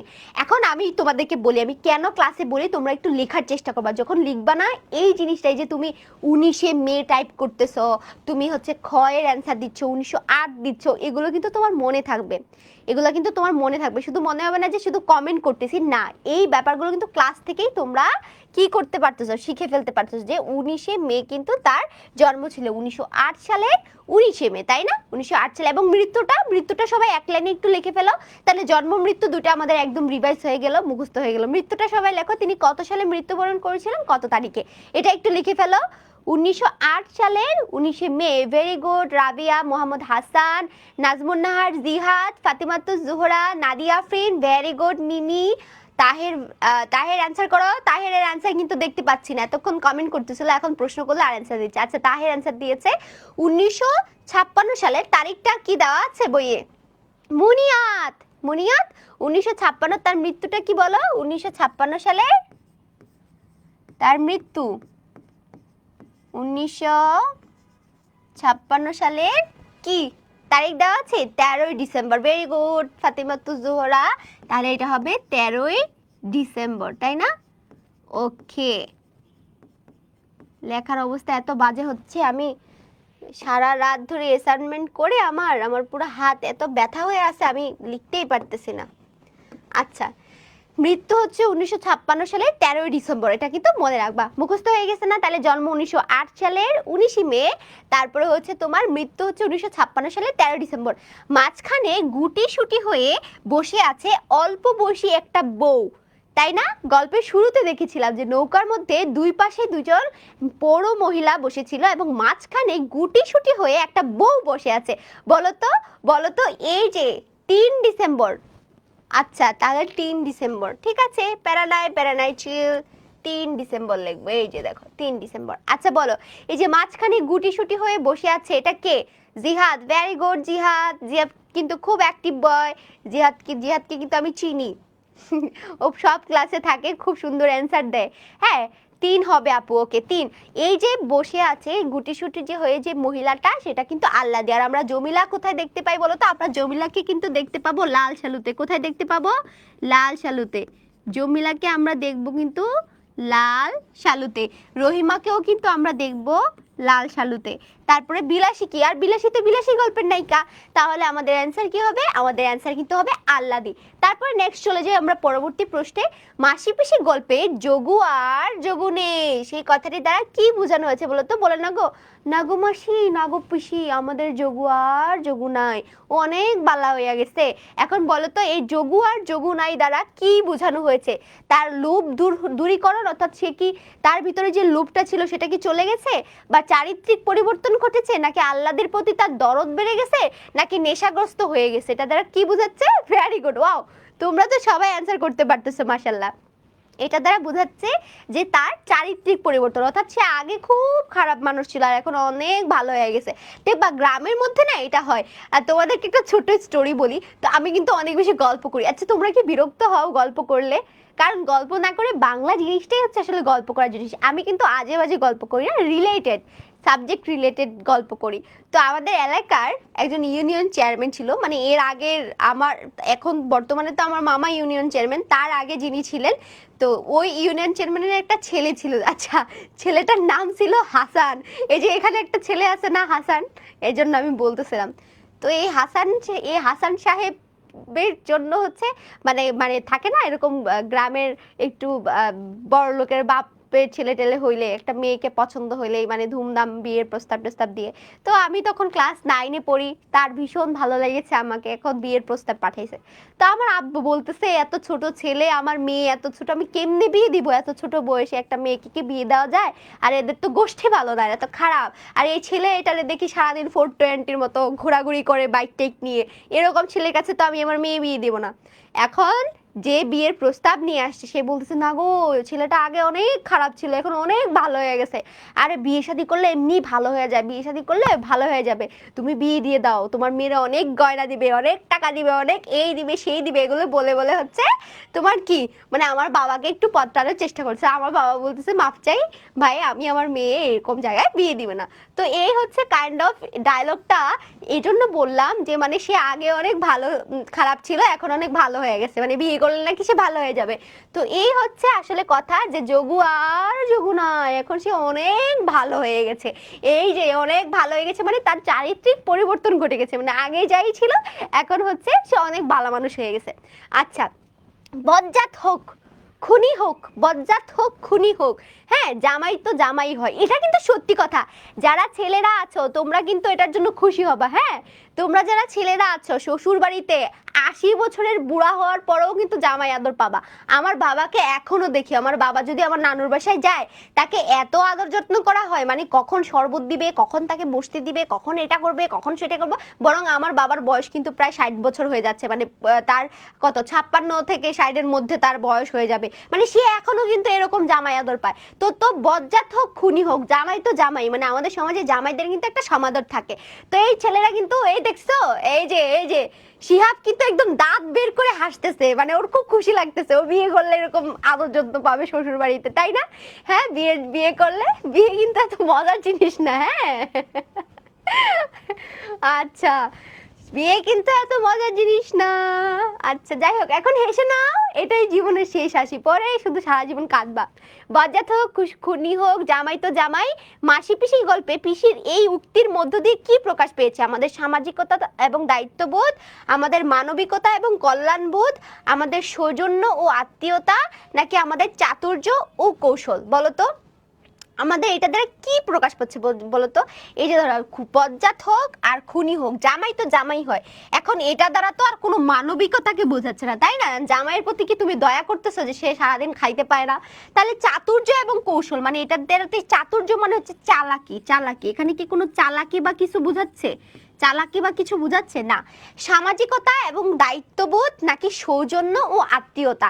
আচ্ছা এটা কিন্তু আমরা অনেকেই কিন্তু এটা অ্যান্সার দিয়ে ফেলতেছি, তাই না? এখানে সামাজিকতা এবং দায়িত্ববোধ দেখানো হচ্ছে। দেখো এখানে কিন্তু তোমার উপর কিন্তু এটা দায়িত্ব না যে তোমাকে জামাইকে সবসময় করতেই হবে, এটা হবে আসলে সৌজন্যতা এবং আত্মীয়তা। কারণ এই যে আত্মীয়তার যে সম্পর্কটা আমাদের মেয়ের জামাইয়ের সাথে থাকে এটা কিন্তু আমাদের সবসময় দেখাইতে হয়, এটা সবসময় দেখাইতে হয়। এবং এটা তোমার কাছে মনে হতে পারে যে এটা সামাজিকতা এবং দায়িত্ববোধ থেকে এটা হয়তো চলে আসছে, বাট এটার অ্যান্সারটা হবে অ্যাকচুয়ালি সি, ঠিক আছে? এখানে হবে সৌজন্য এবং আত্মীয়তা। ক্লিয়ার? কারণ এখানে তুমি জামাইয়ের প্রতি সৌজন্যতা দেখাইতে হয়, আত্মীয়তা দেখাইতে হয়, এবং এই জিনিসটা আসলে আমাদের সমাজে কিন্তু খুব বেশি প্রচলিত। ঠিক আছে, বুঝতে পারছো? ওকে, তারপরে দেখো নেক্সট চলে যাই। আচ্ছা এই প্রশ্নটা কিন্তু একটু কনফিউজিং। অনেক গাইডে দেখবা তুমি সামাজিকতা, হ্যাঁ অনেক গাইডে দেখবা তুমি সামাজিকতা এবং দায়িত্ববোধ আছে, আবার অনেক গাইডে দেখবো সৌজন্যতা এবং আত্মীয়তা আছে। এটা এই প্রশ্ন, কিছু প্রশ্ন থাকে প্রত্যেকটা চ্যাপ্টারে দেখবা কিছু প্রশ্ন থাকে যেগুলো খুবই কনফিউজিং থাকে এবং এগুলো খুব কনফ্লিক্ট টাইপের প্রশ্ন, এক এক গাইডে এক এক অ্যান্সার দেওয়া থাকে। বাট আমার কাছেও মনে হয়েছে এটাই বেস্ট আনসার হওয়ার কথা, কারণ সামাজিকতা এবং দায়িত্ববোধ অনেকেই তো আমরা সামাজিকতা মেনটেন করি, বাট জামাইদেরকে এত একটা পাত্তা টাত্তা দেই না। বাট এই যে সৌজন্যতা এবং আত্মীয়তার দিক থেকে, মানে কারোর প্রতি সৌজন্যতা দেখানো, আত্মীয়তা দেখানো, যে আত্মীয়তার একটা সম্পর্ক সেটা বজায় রাখার জন্য কিন্তু আমরা জামাইদেরকে সবসময় কি সমাদর করে থাকি, ঠিক আছে। তো এইটা কিন্তু কনফিউজিং, অনেক কাছে মনে হতে পারে যে আপু আমার গাড়ি তো ক অ্যান্সার দেওয়া, আপু আমার গাড়ি তো গ অ্যান্সার দেওয়া না, আপনি কি ভুল পড়াইছেন। অবশ্যই কনফিউজিং প্রশ্ন, এবং এটার এই জন্যই বলা হয়ে থাকে যে বোর্ডের প্রশ্নগুলোর আসলে এক্স্যাক্ট কি আনসার এটা আমাদের বোর্ড থেকে দেওয়াটা অনেক বেশি জরুরি। কারণ দেখো এটা কুমিল্লা বোর্ড, ওহো দেখছো, কিছু দেখছো, বলো তো কে, বলো তো সে কে, সে কিন্তু আমাদের সে কিন্তু আমাদের কুমিল্লা বোর্ডের প্রশ্ন, দেখছো কনফিউজিং প্রশ্ন দিয়ে দেয়। তো এটার যদি এক্স্যাক্ট অ্যান্সার যদি আসলে বোর্ড থেকে না দেয়, আমরাও নিজেরাও কিন্তু একটা কনফিউজিং এ পড়ে যাই যে আসলে অ্যান্সারটা কি হওয়া উচিত। আচ্ছা যাই হোক, এরকম কনফিউজিং অ্যান্সার হলে হয়তো কারোরটা হবে কারোরটা হবে না, আর একটা ভুল হলে কোনো প্যারাও নাই, ঠিক আছে। দেখো মাসি পিসি গল্পে অল্পদিন আগে কার মেয়েটা শ্বশুর বাড়িতে মারা গিয়েছিল বলো তো। ওই যে খড় তুলতেছিল একজনের মেয়ে, একজন হচ্ছে আল্লাদিকে দেখে তার খুব মায়া হয়েছিল, হ্যাঁ রাবেয়া রহমান, তোমার জন্য অনেক অনেক শুভকামনা, যথার্থ তুমি বেঁচে থাকো, সুস্থ থাকো, সুন্দর করে পরীক্ষা দাও, ঠিক আছে। কুমিল্লা বোর্ডের কোশ্চেনগুলো আসলে হার্ড হয়, আই ডোন্ট নো কেন হয়, এটা কেন করে ওনারা, আমার এটা কোনো জানা নাই। তো দেখো এই যে একজন ব্যক্তি ছিল যার হচ্ছে আল্লাদিকে দেখে তার মেয়ের কথা মনে পড়তেছিল, সেই ব্যক্তিটা কে ছিল, বুড়ো রহমান। এই বুড়ো রহমানের কিন্তু তার মেয়েকে দেখে কি ওই যে আল্লাদিকে দেখে তার মেয়ের কথাটা মনে পড়তেছিল, যার মেয়েটা কয়েকদিন আগে শ্বশুর বাড়িতে মারা গিয়েছিল। নেক্সট দেখো মাসি পিসি গল্পে বজ্জাত হোক খুনি হোক জামাই তো বাক্যটিতে কি প্রকাশ পেয়েছে বলো তো, কি প্রকাশ পেয়েছে বলো। কুসংস্কার, জামাই প্রীতি, জামাই ভীতি, প্রথানুগত্য, বলো তো। এটা খুবই কনফিউজিং প্রশ্ন, এটাও খুবই কনফিউজিং প্রশ্ন। আচ্ছা জামাই প্রীতি, কেউ বলতেছে জামাই প্রীতি, আচ্ছা সবাই বলতেছে জামাই প্রীতি। আচ্ছা আমি তো ভাবছিলাম তোমরা অনেকে হয়তো প্রথানুগত্যটা অ্যান্সার দিয়ে ফেলবা, অবশ্যই এটা জামাই প্রীতি, ঠিক আছে। ভেরি গুড ভেরি গুড, আমি এটা আশা করি নাই যে তোমরা এটা অ্যান্সার দিতে পারবা, বাট তোমরা দিতে পেরেছো, এটার জন্য রিয়েলি প্রাউড অফ ইট, ওকে। আচ্ছা এর আগের প্রশ্নটা নিয়ে আমি একটু দেখি যে এই যে সৌজন্যতা এবং আত্মীয়তা, সামাজিকতা এবং দায়িত্ববোধ, এই দুটা জিনিস নিয়ে কিন্তু কনফিউজিং, আমি আগেও বলেছি এখনো বলতেছি যে এই দুইটা জিনিস নিয়ে অনেক কনফিউজিং আছে। তারপরেও আমি হচ্ছে আরেকটু ডিসকাস করব, আরো কিছু গাইড দেখবো যে আসলে মানে এক্স্যাক্টলি কোন অ্যান্সারটা বেস্ট হয়, সেটা হচ্ছে আমি তোমাদেরকে ধরো এই ক্লাসের ভিডিওতেই নিচে হচ্ছে আমি লিখে দিব যে আসলে এটার ভিতরে আমাদের কটা অ্যান্সার দেওয়া বেস্ট হবে নাকি গটা অ্যান্সার দেওয়া বেস্ট হবে, ঠিক আছে। কারণ আমি নিজেও এটা নিয়ে একটু কনফিউজিং আছি, বাট আমার অনেক সিনিয়র টিচার আছে, মানে আমি যাদেরকে ফলো করে থাকি, তো তাদের কাছ থেকেও আমি পরামর্শ নিয়ে আমি জানাবো যে তোমাদেরকে এই দুটা প্রশ্নের মধ্যে থেকে কোনটা অ্যান্সার দিলে অ্যাকচুয়ালি বেস্ট হয়, ঠিক আছে। তো এইটা হচ্ছে আমরা একটু স্কিপ করব, এই প্রশ্নটা আমি কিন্তু তোমাদেরকে জানাই দিব যে এই প্রশ্নটার অ্যান্সারটা অ্যাকচুয়ালি এক্স্যাক্ট কোনটা দিলে ভালো হয়। আচ্ছা তারপরে দেখো এটা হচ্ছে আমরা জামাই প্রীতিতে চলে আসলাম, ওকে। নেক্সট আমরা চলে যাই আল্লাদি এবং বুড়ো রহমানের কন্যা, তারা দুজনই কি বলতো, এই যে আল্লাদি ছিল আর বুড়ো রহমানের যে মেয়েটা ছিল যে মারা গেছে কয়েকদিন আগে তার শ্বশুর বাড়িতে, তাদের দুজনের মধ্যে কিসের মিল আছে বলতো। তারা দুজনে কি সুন্দরী ছিল, তারা দুজনে কি শিক্ষিত ছিল, তারা দুজনেই কি অশিক্ষিত ছিল, তারা দুজনেই নির্যাতিতা ছিল, বলতো কোন দিক থেকে এটার অ্যান্সারটা। প্রথানুগত্য মানে হচ্ছে একটা প্রথা যেটা হচ্ছে আমরা একদম মেনে থাকি আর কি, প্রথাগুলো থাকে না, নিয়ম কানুন, আমরা বলি না বিয়েতে এই নিয়ম কানুন মানতে হবে, ওই নিয়ম কানুন মানতে হবে, এটা করতে হবে ওটা করতে হবে, আসলে দেখা যায় যে এরকম কিছুই হয়তো আমাদের ধর্মে বলা নাই, বাট এগুলো জাস্ট বহু যুগ ধরে চলে আসতেছে, এই জন্য আমরা এগুলো করে থাকি, এটাকে বলা হচ্ছে প্রথানুগত্য, ঠিক আছে। আচ্ছা ভেরি গুড, এটার অ্যান্সার কি হবে, এটার অ্যান্সার হবে কিন্তু নির্যাতিতা, তারা দুজনেই কিন্তু নির্যাতিতা। ও সঞ্জিদা, ইয়াসমিন, প্রথা, ওকে প্রথা, ভেরি গুড, তোমার নাম জেনে গেলাম প্রথা, কোনো প্যারা নাই। দেখো নেক্সট চলে যাই, জেলে নয় জেলে নয় গেলাম কৈলাস, কিন্তু মেয়া যদি সোয়ামের কাছে না যেতে চায় খুন হবার ভয়ে, উক্তিটিকে কি প্রকাশ পেয়েছে বলতো? এখন এই কথাটা কিন্তু মাসি পিসি থেকে একজন বলেছিল না যে জেলে নয় গেলাম কৈলাস, কিন্তু আমার মেয়ে যদি শ্বশুর বাড়িতে না যেতে চায় তখন তোমরা কি করতে পারবা। তো এই কথা দ্বারা কি প্রকাশ পেয়েছে? সাহসিকতা এবং বাগাড়ম্বরতা, আইন সচেতনতা ও বাগাড়ম্বরতা, সাহসিকতা ও বুদ্ধিমত্তা, আইন সচেতনতা ও বুদ্ধিমত্তা। এখন দেখো খুবই খুবই কনফিউজিং মনে হচ্ছে না? গল্পটা অনেক সহজ, দেখছো প্রশ্নগুলো কি কনফিউজিং দেয়। এখন এখানে একটা শব্দ আছে, সেটা হচ্ছে বাগাড়ম্বরতা। এই বাগাড়ম্বরতা শব্দের অর্থই তো আমরা জানি না, তাহলে আমরা অ্যান্সারটা করব কিভাবে? দেখো কোনটা কোনটা চলো আমরা বাদ দিই। আমরা কি করব? বাদ দিব। আইন সচেতনতা এবং বাগাড়ম্বরতা এটা আমাদের বাদ, কারণ এখানে আমরা দেখতে পাচ্ছি মাসি এবং পিসি তারা দুজনেই কেউ শিক্ষিত ছিল না, তো তারা আইন সম্পর্কে কিভাবে জানবে? তো এটা আমরা বাদ দিলাম। আইন সচেতনতা এবং বুদ্ধিমত্তা এটাও আমরা বাদ দিলাম। এখন আমাদের কনফিউশন দুইটার মধ্যে, সাহসিকতা এবং বাগাড়ম্বরতা, সাহসিকতা এবং বুদ্ধিমত্তা। বাগাড়ম্বরতা মানে হচ্ছে থাকে না কিছু মানুষ বেশি পটপট করে, বুঝে না এক কোণীয় কিন্তু বেশি পটপট করে। তো এই ব্যাপারটা হচ্ছে আসলে এটাকেই বলা হচ্ছে বাগাড়ম্বরতা, এটাকেই বলা হচ্ছে মানে প্রয়োজনের অতিরিক্ত কথা বলা আর কি, প্রয়োজনের অতিরিক্ত কিছু মানে নিজেকে প্রমাণ করার যে চেষ্টা, যে আমি সর্বে সর্বা, আমি সব কিছু, আমি সব বুঝি, এরকম এই জিনিসটাকে অ্যাকচুয়ালি বলা হচ্ছে বাগাড়ম্বরতা। এখানে কিন্তু দেখো এইখানে আমরা বাগাড়ম্বরতা কিন্তু মাসি পিসির মধ্যে আমরা কি বলতো আপু বি বলছে, আপু সবার আগে, বি বলছি আপু আগে সবার আগে। ওকে ঠিক আছে, ভেরি গুড জিহাদ। দেখো এখানে কিন্তু আমরা বাগাড়ম্বরতা মাসি পিসির মধ্যে দেখতে পাই না, তার মানে এটা কিন্তু কাটা। আমরা কি দেখতে পাই? আমরা দেখি তাদের মধ্যে যে সাহসিকতা এবং তাদের মধ্যে বুদ্ধিমত্তা, যে সেই সময়টাতে যখন কৈলাস তোমার কে বলতেছিল, কৈলাস যখন বলতেছিল যে তোমাদেরকে তো জেলে যাইতে হবে, কারণ তোমরা অন্য আরেকজনের বউকে আটকে রাখছো, এটার জন্য তো তোমাদেরকে জেলে যেতে হবে। কিন্তু সেই মুহূর্তে আমরা কি দেখতে পাই? যে তারা বুদ্ধি খাটিয়ে বলাতে ঠিক আছে জেলে না হয় আমরা গেলাম, কিন্তু মেয়ে যদি নিজেই তার জামাইয়ের কাছে না যেতে চায় তখন আসলে আইনটা কি? তো এই ক্ষেত্রে কিন্তু হ্যাঁ করো, তোমাকে তো সায়েন্সের ক্লাসগুলোতে দেখি। আচ্ছা তারপরে দেখো এই দিক থেকে আমরা বলবো অ্যান্সার হবে আমাদের খ। তার মানে বুঝতে পারছো কিভাবে আমরা অপশনগুলোকে বাদ দিয়ে দিয়ে দিয়ে দিয়ে অ্যান্সার করবো? এটা কিন্তু একটা ট্রিক্স, এটা সবসময় তোমরা মাথায় রাখবা। তারপরে দেখো আল্লাদিকে তার স্বামী যেভাবে নিয়ে যাবে বলে কৈলাস জানায়। কিভাবে নিয়ে যাবে বলছিল কৈলাস? বলো তো কৈলাস কি বলছিল? উপন্যাস কবে পড়াবেন আপু?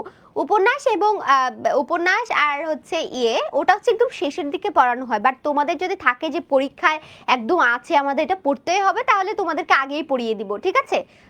ওকে দেখো আল্লাদিকে তার স্বামী কি নৌকায় করে নিয়ে যেতে চায়, জোর খাটিয়ে নিয়ে যেতে চায়, মামলা করে নিয়ে যেতে চায়, নাকি কৌশল করে নিয়ে যেতে চায় বলো তো? ভেরি গুড, তারা কিন্তু কি করেছিল? কৈলাস কিন্তু মামলার ভয় দেখিয়েছিল যে সে মামলা করে তার বউকে নিয়ে যাবে। আল্লাদের পরিবারে 3জন সদস্য কোন অসুখে মারা গিয়েছিল বলতো? ঠান্ডায়, জন্ডিসে, কলেরায় নাকি জ্বরে? তাদের এখানে একটা মহামারী হয়েছিল না? প্রথমে একটা দুর্ভিক্ষ হয়েছিল, কিন্তু সেই দুর্ভিক্ষতে তারা সবাই বেঁচে যায়, কিন্তু মহামারীতে তারা সবাই মারা যায়। এই মহামারীটা কি ছিল? এই মহামারীটা কিন্তু ছিল কলেরা। কলেরার কারণে কিন্তু তার বাবা, মা, ভাই এগুলো তারা কিন্তু মারা গিয়েছিল, তাই না? ভেরি গুড, এই যে সুন্দর অ্যান্সার দিতে পারছো। মাসি পিসি গল্পে কোন রোগটি মহামারীর অন্তর্ভুক্ত বলতো? বসন্ত, টাইফয়েড, কলেরা নাকি জন্ডিস? একটু আগে যেটা আমরা পড়লাম সেটাই। হ্যাঁ 8টায় নেন পার্মানেন্ট ভাবে, কারণ আমাদের 6টায় সায়েন্সের ক্লাস থাকে, যদি আপনার প্রবলেম না থাকে। আচ্ছা বৃহস্পতিবারের ক্লাসটা, ওকে ঠিক আছে বৃহস্পতিবারের ক্লাসটা তাহলে আমি একটু, বৃহস্পতিবার নাকি শুক্রবারও? নাফিস অ্যান্সার করো তাড়াতাড়ি, যেহেতু আজকে ক্লাসে চলে আসছো অ্যান্সার করে ফেলো। মাসি পিসি গল্পে কোন রোগটি মহামারীর অন্তর্গত বলো তো? হ্যাঁ মামলার ভয় দেখাইছিল তো কইছিল কি কৌশলী হয়? না না না না, কৌশল হয়, কিন্তু যেহেতু মামলা কথাটা উল্লেখ আছে তাহলে আমরা মামলাটাই অ্যান্সার করব। যদি এখানে মামলা না দিয়ে যদি শুধু কৌশল থাকতো তাহলে আমরা কৌশল অ্যান্সার দিতাম, তাই না? কিন্তু এখানে তো মামলাটাকে উপস্থাপন করা হয়েছে, যেহেতু মামলা এখানে প্রেজেন্ট আছে তাহলে আমাদের কৌশল বলার কোনো দরকার নাই। যদি মামলা না থাকে তাহলে আমরা কৌশল অ্যান্সার দিব, ঠিক আছে? অল টাইম 8টায় আপু 3 দিনই নিলে ভালো হয়। আচ্ছা 8টায় ক্লাস নিব, তাহলে আমি কখন পড়াশোনা করব? তোমরা কি ভুলে যাও আমি যে স্টুডেন্ট? আমারও তো পড়াশোনা আছে। আচ্ছা ঠিক আছে, তাহলে আমি আরেকটু দেখে তোমাদেরকে জানাই দিব। আর শোনো, তোমাদের ক্লাসে মাঝখানে বলে দেই, কালকের ক্লাসটা হয়তো আমি 8টা অথবা 9টার দিকে নিতে পারি। তোমরা কি একটু করতে পারবা? কারণ এসিএস ফিউচার স্কুলে কালকে আমাদের একটা লাইভ আছে 6:30 থেকে। তো 6:30 থেকে যদি আমি লাইভে চলে যাই, তারপরে আমি তোমাদের ক্লাসটা নেই। তোমরা কি রাজি আছো? যদি হও তাহলে কালকে তো ব্যাকরণের ক্লাস, তাহলে আমি 9টা নাগাদ তোমাদের ক্লাসটা নিয়ে নিব। জিহাদ আবাল বলতেছে আপু 6:30 ঠিক আছে করে। আচ্ছা ঠিক আছে জিহাদ, একটু স্যাক্রিফাইস করে ফেলো তোমার ব্যাচমেটদের জন্য, ওরা যেহেতু সবাই চাচ্ছে। হ্যাঁ, ওই যে আবার একজন বলতেছে আপু স্যাটারডেতে 8টায় না। আল্লাহ, শোনো, কারোর টাইম মিলবে না, কারোরটা মিলবে, কারোরটা মিলবে না, ঠিক আছে? আচ্ছা প্রবলেম নাই। তাহলে হচ্ছে আমি কালকে লাইভটা শেষ করে 9টা, আমাদের 6:30 লাইভটা শেষ করে আমি তোমাদের ক্লাসটা নিয়ে নিব, ঠিক আছে? ওকে ওকে, আমি চাচ্ছিলাম যে ক্যান্সেল করব, বাট আমি ক্যান্সেল করতে চাচ্ছি না, আমি ক্লাসটা নিয়ে নিতে চাচ্ছি। যে ক্লাসগুলো যত তাড়াতাড়ি শেষ হয়ে যাবে তোমরা তত তাড়াতাড়ি প্রিপারেশনটা নিতে পারবে এবং তত তাড়াতাড়ি তোমাদের প্র্যাকটিস করার টাইমটা বেড়ে যাবে, ঠিক আছে? আমাদের প্রবলেম হবে আপু 8টায়, আমাদের প্রবলেম আছে। আচ্ছা হাসানদের প্রবলেম হবে কেউ, এই যে 6:30টায় তো আবার ভোট পড়তেছে বেশি। আপু যেইটা আছে ওইটাই থাক।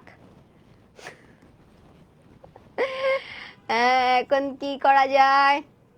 আচ্ছা দেখি, আমি দেখি তোমাদের প্রবলেমের উপর একটু ডিপেন্ড করেই হচ্ছে আমি ক্লাস টাইমটা দিয়ে দিব। আচ্ছা তারপরে তারপরে তারপরে অ্যানসার করো, তাড়াতাড়ি অ্যানসার করো। কে এগিয়ে আসবে এসো, বটির এক কূপে গলা ফাঁক করে দিব। এখানে কি বোঝানো হয়েছে বলো তো? কে এগিয়ে আসবে এসো, বটির এক কূপে তোমার গলা ফাঁক করে দিব, এই কথাটা দ্বারা কি বোঝানো হয়েছে? যদি এগিয়ে আসো তবে মারা পড়বে, অবশ্যই 2-1টাকে কাটবো, 2-1টাকে না মেরে শান্তি নেই, এগিয়ে না এলে গলা কাটবো। বলো তো এটা অ্যান্সার কি হবে? এটার অ্যান্সার কি হবে বলো?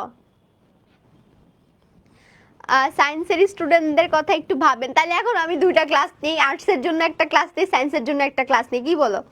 তাই না? ওকে আচ্ছা, না ডি হবে না, ডি হবে না, একদমই না সঞ্জিদা, একদমই ডি তো হওয়ার প্রশ্নই আসে না। ভেরি গুড, অ্যান্সার হবে এ। এখানে বলা হচ্ছে যে কে এগিয়ে আসবা, যদি তোমরা এগিয়ে আসতে চাও তাহলে আসো, তাহলে বটির এক কূপে আমি তোমাদের গলা ফাঁক করে দিব। এটা দ্বারা বলতেছে যে যদি কেউ এগিয়ে আসে তাহলে নিশ্চিত তারা মারা পড়ে যাবে। হ্যাঁ অবশ্যই 2-1টাকে কাটবো না, তুমি আগায় না আসলে, দেখো যখন ওরা আগায় আসে নাই, সামনের দিকে যখন আসে নাই, তখন কিন্তু মাসি পিসি তাদের উপর আক্রমণ করে নাই, 2-1টাকে না মেরে শান্তি নাই, এই কথাও কিন্তু তারা বলে নাই। তা 2-1টাকে কি তারা মারছিল? মারে নাই কিন্তু। তো এগিয়ে না এলে গলা কাটবো, এখন কি এটা বলতেছে যে তোমরা যদি আমাদের কাছে না আসো তোমাদেরকে আমি গলা কাটবো, এরকম কিছু বলতেছে না। এখানে বলতেছে যদি তোমরা এগিয়ে আসো তাহলে তোমাদের আমরা মারবো, আর যদি তোমরা এগিয়ে না আসো তাহলে আমরা মারবো না। তাহলে অ্যান্সার হবে যদি এগিয়ে আসো তবে তোমরা মারা পড়বে। ঠিক আছে, বুঝতে পেরেছো প্রশ্নটা? আশা করছি বুঝতে পেরেছো। মাসি পিসি কাঁথা কম্বল কেন ভিজিয়ে রাখে বলো তো? যুদ্ধের আয়োজন হিসেবে জমিদারদের দেওয়া আগুন নেভাতে, অনেকদিন অপরিচ্ছন্ন ছিল বলে, নাকি পেয়াদাদের জাপটে ধরতে? দেখো পেয়াদাদের জাপটে ধরতে এটা তো হবেই না, অনেকদিন অপরিচ্ছন্ন ছিল বলে এটাও হবে না। এখন এই দুইটার মধ্যে কিন্তু একটা কনফিউশন আছে, একটা কনফ্লিক্ট আছে, যে যুদ্ধের আয়োজন হিসেবে নাকি জমিদারদের দেওয়া আগুন নিভাতে। অবশ্যই যুদ্ধের আয়োজন হিসেবে, এখানে কিন্তু আমরা জমিদারদের কোনো কাহিনী কিন্তু এখানে আমরা দেখতে পাচ্ছি না, তাই না? আমরা দেখি যে তারা একটা যুদ্ধের আয়োজন করে রাখছিল, তাই তো? তারা একটা যুদ্ধের আয়োজনের জন্য তারা কাঁথা কম্বল ভিজিয়ে রাখতেছিল, হাবিজাবি আরো কত কিছু করছিল। তো এটা অ্যান্সার হবে কিন্তু যুদ্ধের আয়োজন হিসেবে। শালতি শব্দের অর্থ কি? এটা কিন্তু আমি প্রথম ক্লাসে পড়েছিলাম যে শাল কাঠ বা তাল কাঠ নির্মিত, শাল কাঠ বা তোমার হচ্ছে কি তাল কাঠ নির্মিত যে যে নৌকা, সেই নৌকাটাকে কিন্তু বলা হচ্ছে তোমার শালতি। এখন দেখো তো শাল আর তাল কোথায় আছে? আম তাল হবে না, জাম শাল হবে না, গাব তাল হবে না, তাল শাল হবে। অ্যান্সার দেখতে পেয়েছো? তাহলে অ্যান্সার হবে তাল শাল। তারপরে আমরা নেক্সট চলে যাই। মাসি পিসি গল্পটি কোন পত্রিকায় প্রকাশ করা হয় বলো তো? পূর্বাশা, ভারতী সমকাল, নাকি সমাচার দর্পণ? সমাচার দর্পণ তো হবেই না, সমকাল তো বাংলাদেশের পত্রিকা, এটাও হবে না। বলো পূর্বাশা নাকি ভারতী পত্রিকায়, এই দুটো অ্যান্সার করো। কিন্তু আগুন নিভানোর জন্যই তো করছিল, আগুন নিভানোর জন্য করে নাই। এখন আগুনই যে দিবে এটারও তো কোনো গ্যারান্টি ছিল না, মুনিয়াত। আগুনই যে দিবে এটারও কোনো গ্যারান্টি ছিল না। আর এখানে জমিদারদের কোনো কথা আসে নাই, এখানে এসেছিল গোকুল এবং তার পেয়াদাদের। এখন গোকুল এবং তার পেয়াদাদের কথা যদি উল্লেখ হতো তাও আমরা ভেবে দেখতে পারতাম, কিন্তু এখানে তো তাদের উল্লেখ নেই, এখানে জমিদারদের দেওয়া আগুন বলছে, যেটা আমাদের বইয়ের সাথে একদমই সামঞ্জস্যপূর্ণ না। বরং আমরা দেখতে পাচ্ছিলাম যে যুদ্ধের আগে আমরা যেরকম প্রস্তুতি নেই, অস্ত্রশস্ত্র নেই, আমরা হচ্ছে তোমার স্যুট বুট পরে ফেলি এবং আমরা হচ্ছে বুলেট প্রুফ জ্যাকেট পরে ফেলি, এটা হচ্ছে একটা যুদ্ধের আগে আমরা নিজেদের প্রস্তুত করি। ঠিক তেমনি তারা কাঁথা কম্বল ভিজায় রাখতেছিল, তারা দা বটি রাখতেছিল, যেন কি একটা বিপদে পড়লে তারা নিজেদেরকে সেভ করতে পারে, অর্থাৎ এটা যুদ্ধের আয়োজন হিসেবেই দেখা হচ্ছে। ঠিক আছে, ওকে। তাহলে এই বলো মাসি পিসির গল্পটা কোন পত্রিকায় প্রকাশিত হয়? বলো সবার আগে। এটা হচ্ছে পূর্বাশা পত্রিকায় প্রকাশিত হয়েছিল। আল্লাদিকে রক্ষার জন্য মাসি পিসির প্রচেষ্টায় তাদের চরিত্রের যে দিকটি প্রকাশ পেয়েছে তা কি বলতো? এই যে আল্লাদিকে রক্ষা করার জন্য যে মাসি পিসি তারা চেষ্টা করতেছিল, তাদের চরিত্রের মধ্যে কোন দিকটা প্রকাশ পেয়েছে? দায়বদ্ধতা থেকে মুক্তি পাওয়ার জন্য কি তারা মাসি পিসিকে আল্লাদিকে যত্ন করছিল, নাকি তাদের ভিতর মানবিকতা প্রকাশ পাচ্ছে, নাকি তাদের ভিতর অস্তিত্ব রক্ষা প্রকাশ পাচ্ছে, নাকি তাদের ভিতর সংগ্রামশীলতা প্রকাশ পাচ্ছে? বলতো তাদের চরিত্রের মধ্যে আমরা কোনটা দেখতে পাচ্ছি? এটা অ্যান্সার করো সবাই। আমি কিন্তু সবগুলোতে ক্রস দিয়ে দিয়েছি, এখন তোমরা অ্যান্সার করবা। দেখি এটা কে অ্যান্সার করতে পারে। আচ্ছা, সবাই বলতেছে বি। ভেরি গুড, মাশাআল্লাহ, তোমরা অনেক, তোমাদের কনসেপ্ট অনেক ভালো, মানে তোমাদের ব্রেন অনেক শার্প, মাশাআল্লাহ। তা আমি যেটা ভাবি যে তোমরা অ্যান্সার করতে পারবে না, যেটা আমি হইলে পারতাম না, বাট তোমরা সেটা কিন্তু পারতেছো, তাই না? তাহলে এক্ষেত্রে কি হবে? তাদের মধ্যে কিন্তু আমরা দেখতে পাচ্ছিলাম সংগ্রামশীলতা, যে তারা যে আল্লাহদিকে বাঁচানোর জন্য, আল্লাহদিকে কেয়ার করার জন্য, আল্লাহদিকে ভালো রাখার জন্য তারা কি করতেছিল? সংগ্রাম করছিল। তাদের কিন্তু এত দরকার ছিল না এত সবজি টবজি কিনে নিয়ে অন্য শহরে বিক্রি করা, শহরে নিয়ে বিক্রি করা, টাকা পয়সা ইনকাম করা, এগুলো কিন্তু কোনো দরকার ছিল না তাদের। কিন্তু আল্লাহদিকে যেন তারা একটা ভালো লাইফ দিতে পারে, একটা সুন্দর পরিবেশ দিতে পারে, সেজন্য কিন্তু তারা সংগ্রাম করছিল। তাহলে তাদের মধ্যে কিন্তু আমরা সংগ্রামশীলতা দেখতে পাই। মাসি পিসির গল্পে শেষ পর্যন্ত উজ্জ্বল কি লাভ করেছে? উজ্জ্বল লাভ করেছে কোন জিনিসটা বলতো? মাসি পিসির গল্পের শেষ পর্যন্ত কোনটাকে আমরা বেশি হাইলাইট করতে পারি? মাসি পিসির বুদ্ধিদীপ্ত প্রতিরোধ, মাসি পিসির মধ্যকার ঐক্য, মাসি আল্লাদের জীবন সংগ্রাম, আল্লাদের প্রতি যোগুর আকর্ষণ। আল্লাদের প্রতি যোগুর আকর্ষণ কিন্তু এখানে আমরা দেখতে পাই না। আল্লাদের জীবন সংগ্রাম তো এখানে নাই ধরতে গেলে, কারণ সে বসে বসে খাচ্ছিল, ঘুমাচ্ছিল। মাসি পিসির মধ্যকার ঐক্য নাকি মাসি পিসির বুদ্ধিদীপ্ত প্রতিরোধ বলতো? আচ্ছা, কেউ সি বলতেছে, কেউ বি বলতেছে, কেউ কিন্তু আবার এ বলতেছে। এখন বলো এটার অ্যান্সার কি হবে? অ্যান্সার কি হবে? এটা সি কেন দিচ্ছ বলো তো? তোমরা সবাই এটা সি অ্যান্সার কেন দিচ্ছ? মাসি পিসি গল্পে শেষ পর্যন্ত উজ্জ্বল লাভ করছে কথা আমরা দেখতে পাই, তাদের দুজনের মধ্যে একটা ঐক্য ছিল, একটা বন্ডিং ছিল। এই বন্ডিংটাকে তো এখানে হাইলাইট করা হচ্ছে না। তাদের দুজনের মধ্যে যে বন্ডিংটা ছিল, এই বন্ডিংটাকে কিন্তু এখানে হাইলাইট করা হচ্ছে না। এখানে কি হাইলাইট করা হচ্ছে?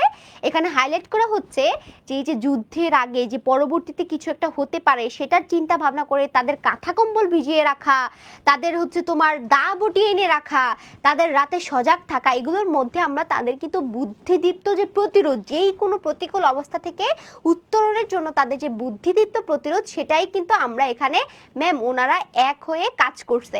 এখানে এক হয়ে কাজ করছে এটা আমিও জানি, তুমিও জানো, কিন্তু এখানে বলেছে সবচেয়ে উজ্জ্বল লাভ করেছে কোনটা বলো তো?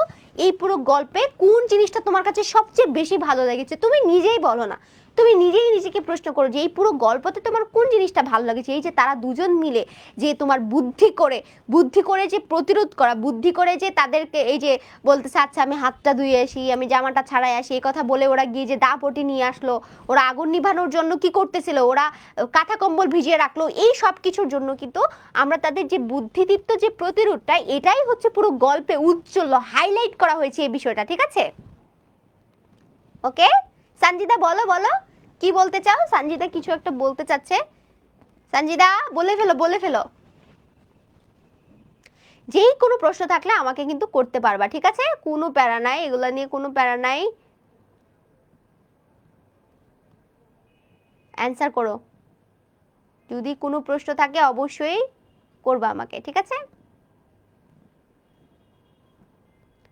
আচ্ছা, আগের কি বললা যে আগেরটা এ হবে না? আগেরটা এ হবে না, কোনটা এ হবে?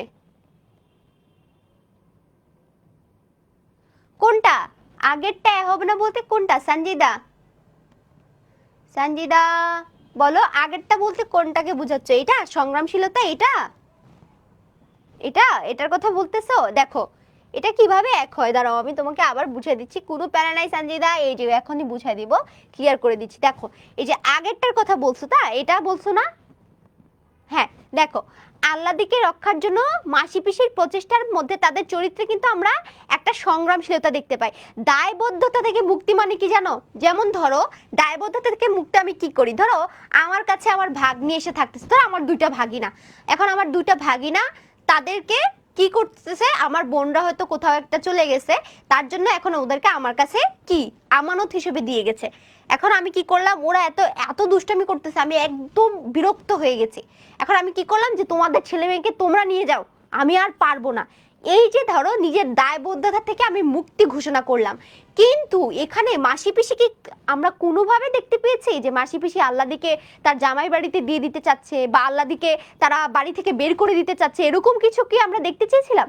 আমরা কিন্তু দেখতে পাইনি। আমরা দেখতে পেয়েছি যে আল্লাদিকে রক্ষা করার জন্য তারা কি পরিমাণ সংগ্রাম করতেছিল, তারা টাকা পয়সা ইনকাম করতেছিল, তারা খাবার কিনে নিয়ে আসতেছিল, তারা অনেক বেশি পরিশ্রম করতেছিল, সেটা কিন্তু আমরা এই গল্পে দেখতে পাই। তার মানে দায়বদ্ধতা থেকে মুক্তি না, বরং তার আল্লাদের দায়িত্ব তারা গ্রহণ করেছে, দায়বদ্ধতা থেকে তারা মুক্তি দেয় নাই, তারা সংগ্রামশীল হয়ে উঠেছিল। আই থিঙ্ক সঞ্জিদা তুমি তোমার প্রশ্নের উত্তর পেয়ে গেছো।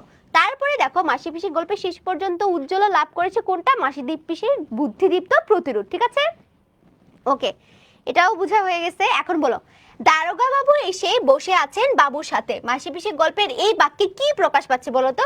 দারোগা বাবু এসে বসে আছেন বাবুর সাথে, বাবুর সাথে দারোগা বাবুর সুসম্পর্ক রয়েছে, দারোগা বাবুর হুকুম পালন করতে হবে, দারোগা বাবু মাসি পিসির বিচার করতে এসেছেন। বলো তো কোনটা হবে অ্যান্সার? কোনটা হবে অ্যান্সার? অ্যান্সার করো সবাই, অ্যান্সার করো সবাই, অ্যান্সার করো। ও মা, সবাই এরকম চুপচাপ হয়ে গেল কেন? আমি কারোর অ্যান্সার দেখতে পাচ্ছি না, এটা কি হলো? কারোর কমেন্টও দেখতে পাচ্ছি না, অ্যান্সারও দেখতে পাচ্ছি না। কারণ মাসি পিসি তো তাদের বাড়িতে থাকে, এই জন্য কি তারা এসব করছে না? এই জন্য তো তাদের দায়বদ্ধতা আছে, দায়বদ্ধতা আছে, কিন্তু এখানে দায়বদ্ধতা থেকে মুক্তি বলতেছে। এখন এই দায়বদ্ধতা থেকে কি তারা মুক্তি পেতে চাচ্ছে? মুক্তি পেতে চাইলে তো তারা বাড়ি ছেড়ে চলেই যাইতো, যে আচ্ছা এই বাড়িতে আর থাকবো না, এই বাড়িতে অনেক কিছু হয়ে গেছে। এখানে দায়বদ্ধতা, যেমন ধরো আমি সহজে বুঝাই, ধরো তুমি তোমার বাবার মেয়ে সঞ্জিদা, সঞ্জিদা ইয়াসমিন, আচ্ছা সঞ্জিদা তুমি এখন তোমার বাবা মায়ের দায়িত্বে আছো। এখন তোমার বাবা মা যখন তোমাকে বিয়ে দিয়ে দিবে, তার মানে তারা এই দায়িত্ব থেকে তারা মুক্তি ঘোষণা করবে। কিন্তু আমরা কি কোনোভাবে দেখেছিলাম যে মাসি পিসির আল্লাদিকে, মাসি পিসি চাইলে কিন্তু আল্লাদিকে কি তার যে স্বামী যোগুর হাতে তুলে দিতে পারতো, তাই না? কিন্তু সে তো তুলে দেয় নাই। তারা কিন্তু কি করেছে, আরো আল্লাদিকে আদর যত্ন করতেছিল, কারণ তারা জানে যে যোগুর কাছে গেলে সে মারা যাবে, তাকে মেরে ফেলবে। সো এই জন্য কিন্তু তারা যদি চাইতো যে এই দায়বদ্ধতা থেকে আমরা মুক্তি পাবো, তাহলে কিন্তু তারা তাকে যোগুর কাছেই দিয়ে দিত আল্লাদিকে, কিন্তু সেটা তো তারা করে নাই। তারা আরো আল্লাদিকে নিজেদের কাছে রেখে সেবা যত্ন করতেছিল। এই জন্য এটাকে আসলে বলা হচ্ছে এখানে সংগ্রামশীলতা, দায়বদ্ধতা থেকে মুক্তি না। ঠিক আছে, এই কোশ্চেনগুলোর অ্যান্সার কোনটা প্রবলেম হয় কি করব? আচ্ছা অ্যান্সার কে কোনটা কোনটা প্রবলেম হয় এগুলো প্যারা নাই, তোমরা যখন বেশি বেশি কোশ্চেন সলভ করবে এগুলো ইজি হয়ে যাবে। আচ্ছা সঞ্জিদা এতক্ষণে বুঝতে পারছে, ইটস মাই প্লেজার। যাই হোক, এখন দেখো আরো প্রশ্ন সলভ করা আরো ইজি হয়ে যাবে। তাহলে অ্যান্সার কি হবে বলো? যে দারোগা বাবু এসে বসে আছেন বাবুর সাথে, এটা দ্বারা কি বাবুর সাথে দারোগা বাবুর সুসম্পর্ক রয়েছে, দারোগা বাবুর হুকুম পালন করতে হবে, দারোগা বাবু মাসি পিসির বিচার করতে এসেছেন। বলো তো, আমি একটু এটা ভুল করতাম। আচ্ছা প্যারা নাই, এটা প্যারা নাই, একবার দুইবার যেটা ভুল করবা সেটাই তো শুদ্ধভাবে শিখবা। ভুল থেকে শিক্ষা গ্রহণ, আমরা আমার পথে পড়েছিলাম না? ভুলটাকে স্বীকার করে সেটা থেকে শিক্ষা নিবা, এটাই হচ্ছে ভুলের মর্যাদা। ঠিক আছে, তাহলে অ্যান্সার কি হবে? অ্যান্সার কেউ বলতেছে এ হবে, কেউ বলতেছে বি হবে। আচ্ছা দেখো, এই যে দারোগা বাবু আয়সা বসে আছে, এই যে বাবুর সাথে, অর্থাৎ কি বাবু বলতে এখানে কাকে বোঝাচ্ছে?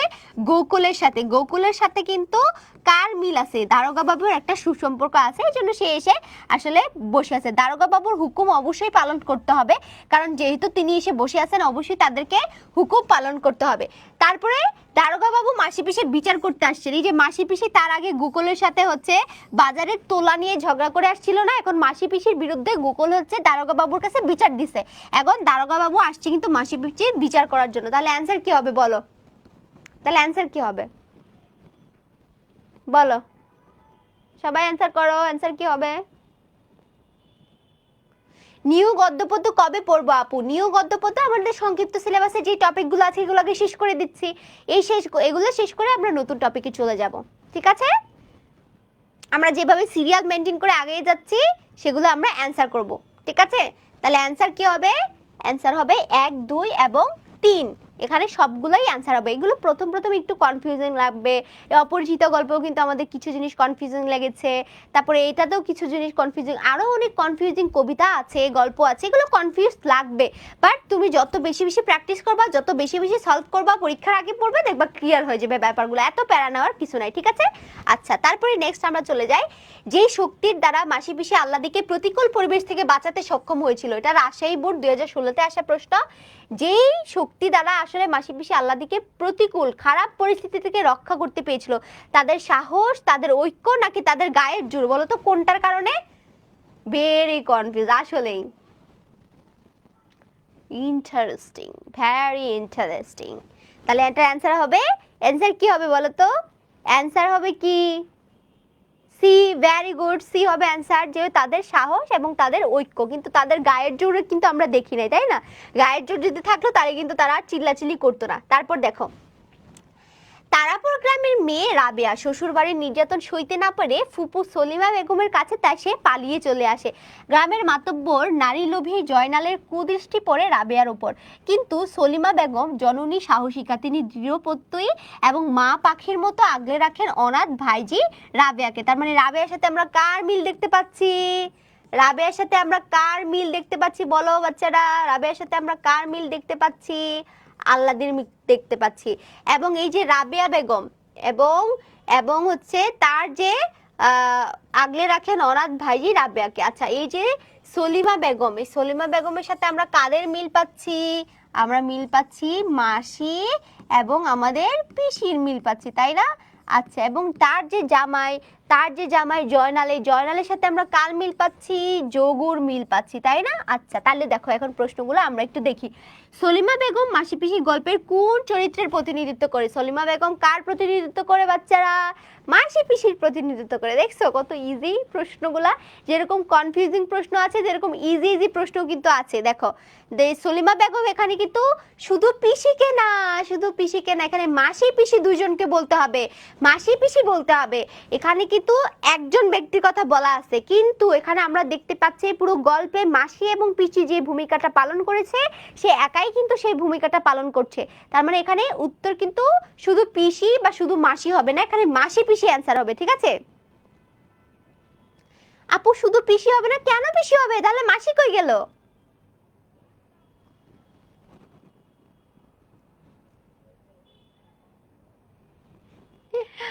ভাই, ওরে আল্লাহ, তোমরা কি চিন্তা করছো? মানে ভাইজি যেহেতু বলছে তাহলে পিসির সাথে?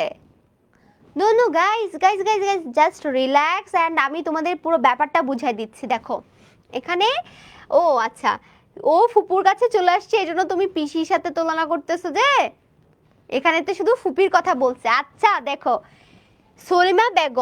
সলিমা বেগম মাসি পিসির গল্পের কোন চরিত্রের প্রতিনিধিত্ব করছেন? আচ্ছা, মাসি পিসি, মাসি পিসি নাকি আল্লাদি? তোমাদের উত্তরটাও কিন্তু ঠিক আছে, তোমাদের উত্তরটা যে ভুল হয়েছে সেটা বলি নাই। এখন এখানে দেখো, এটাও একটা কনফিউজিং প্রশ্ন। এই পুরো গল্পে বলছে কোন চরিত্রটার প্রতিনিধিত্ব করছে। এখানে দেখো, আমরা একদিক থেকে যদি দেখি, সলিমা বেগম সে কিন্তু কি করছে? সে কিন্তু আল্লাদিকে, সে শুধুমাত্র আল্লাদির যে ফুপি, এটা কিন্তু এখানে প্রধান বিষয় না। সলিমা বেগম যে শুধুমাত্র আল্লাদির ফুপ্পি, এটা কিন্তু এখানে মুখ্য বিষয় না। সলিমা বেগম কি করেছে? এখানে আমরা দেখি রাবেয়াকে সে আশ্রয় দিয়েছে এবং রাবেয়াকে সে সকল ধরনের খারাপ নজর থেকে কিন্তু রক্ষা করতেছে এবং সে কিন্তু এখানে রাবেয়ার টেক কেয়ার করতেছে। তার মানে আমরা এখানে দেখতে পাচ্ছি যে সলিমা বেগমের কর্মকাণ্ডগুলো কাদের সাথে মিলে যাচ্ছে, শুধু মাসির সাথে নাকি শুধু পিসির সাথে? এখানে কিন্তু মাসি পিসি উভয়ের সাথে কিন্তু তার কর্মকাণ্ডগুলো মিলে যাচ্ছে। এখানে শুধুমাত্র দেখো, শুধুমাত্র ফুপু বলছে যে এই তুমি একটা বিষয়ের উপর হাইলাইট করলা, বাকি যে এতগুলো কাজ, এই যে মাতব্বরদের নজর থেকে তাকে রক্ষা করা, তারপর হচ্ছে তাকে মায়ের মতো করে আগলে রাখা, তারপরে হচ্ছে দৃঢ় পায়ে যে মা পাখির মতো তাকে আগলে রাখা, তারপরে হচ্ছে তাকে রক্ষা করা, এই সব কাজগুলো কার সাথে মিল যাচ্ছে? এখানে শুধুমাত্র মাসির সাথেও মিলছে না, শুধু পিসির সাথেও মিলছে না, এখানে তো উভয়ের সাথে মিলছে, তাই না? বললে তো হতো। সো এখানে তো শুধু একজনের কথা বলছে। আচ্ছা, কোন চরিত্রের প্রতিনিধিত্ব করতে একজনের কথা বলছে? এখানে নির্দিষ্ট করে কি একজনের কথা বলছে? বলো, এখানে কি নির্দিষ্ট করে একজনের কথা বলছে? না, বলে নাই। তোমরা আসলে তোমাদের চিন্তাটাও ঠিক আছে, খুব সুন্দর শার্প চিন্তা, বাট এখানে একটু খেয়াল রাখবা যে পুরো জিনিসটাতে, পুরো অনুচ্ছেদটাতে আসলে কোন বিষয়টাকে বেশি হাইলাইট করা হয়েছে সেই বিষয়ের উপর ডিপেন্ড করে কিন্তু তোমাকে অ্যান্সার করতে হবে। কারণ এখানে দেখো, শুধুমাত্র ফুপুকে কিন্তু হাইলাইট করে নাই, এখানে ফুপুর যে কর্মকাণ্ডগুলো আছে সেটাকেই হচ্ছে মাসি পিসি গল্পের সাথে কম্পেয়ার করা হয়েছে। যেহেতু মাসি পিসি গল্পের সাথে কম্পেয়ার করা হয়েছে সেই মূল ঘটনাগুলোকে, তো সেই দিক থেকে আমরা তার একার অবদানের সাথে, কারো একার অবদানের সাথে কিন্তু তাকে মিলাতে পারি না, আমরা মাসি পিসির সাথে কিন্তু তাকে মিলাতে পারি। এটা এটা এটা কিন্তু না, এটা তোমাদের মাথায় ঢুকায়ও না, এটা কিন্তু তোমরা দেখবা তোমাদের গাইডে যদি আসে অ্যান্সার কিন্তু এটাই আছে, এটাই আছে অ্যান্সার। আচ্ছা, বাট তোমাদের যে থিঙ্কিং, এটাকে আমি অনেক রেসপেক্ট করি এবং তোমরা খুব সুন্দর চিন্তা ভাবনা করেছো, এটা আমার মাথায়ও আসে না অ্যাকচুয়ালি এই মুহূর্তে। তো যেহেতু আমি এর আগেও আমার ব্যাচকে ওইভাবে পড়ায় আসছি, বাট তোমরা যখন বলছো তখন আমার মাথায় আসছে আসলে এখানে তো এইটাও অ্যান্সার হতে পারে, অর্থাৎ এই দুইটার ভিতরে কিন্তু কনফিউশন কাজ করতে পারে। But you guys are so genius, okay, I am really proud of it. তো তোমরা হচ্ছে অনেক জিনিয়াস, তোমরা সুন্দর করে এই বিষয়গুলোকে, তোমরা যতক্ষণ নিজেকে প্রশ্ন করতে শিখবা, যখন স্যারকে প্রশ্ন করতে শিখবা, ম্যাডামকে প্রশ্ন করতে শিখবা, জিনিসগুলো নিয়ে চিন্তা করতে শিখবা, তখনই কিন্তু তোমাদের ব্যাপারগুলো আরো বেশি ইজি লাগবে। ওকে, ইমদাদুল হোসাইন সামি, তুমি এতক্ষণ কি ক্লাস করছো? লিভ নিতে চাইলে লিভ নিয়ে নাও, বাট তোমাকে তো এতক্ষণ আমি ক্লাসে দেখেই নাই, একটাও কমেন্ট করো নাই, একটা প্রশ্নের অ্যান্সার দাও নাই। একটু একটু প্রশ্নগুলোর অ্যান্সার দিয়ে তারপর যাও, ক্লাস তো প্রায় শেষের দিকে। তারপরে দেখো, উদ্দীপকে মাসি পিসি গল্পের কোন দিকটার প্রতিফলন ঘটেছে বলতো? নারীর সহনশীলতা, গণপ্রথার জীবন সংগ্রাম, নাকি পুরুষের লালসা? বলো কোনটা? এই গণপ্রথা তো বাদই দিয়ে দিলাম, নারীর সহনশীলতা, পুরুষের লালসা এটাও বাদ দিয়ে দিলাম, এখানে পুরুষের লালসাটাকে বেশি হাইলাইট করা হচ্ছে না।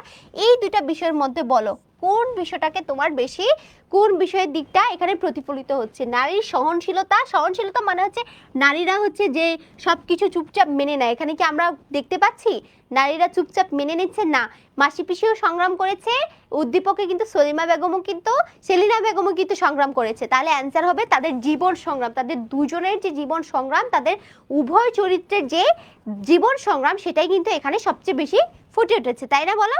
আচ্ছা দেখো, জহির রায়হানের 1000 বছর ধরে উপন্যাসের গ্রামীণ যুবক আবুল, এই যে আবুল মিয়া, তার বউ পিটায়া কিন্তু ভালোই আনন্দ উপভোগ করতো, তাই না?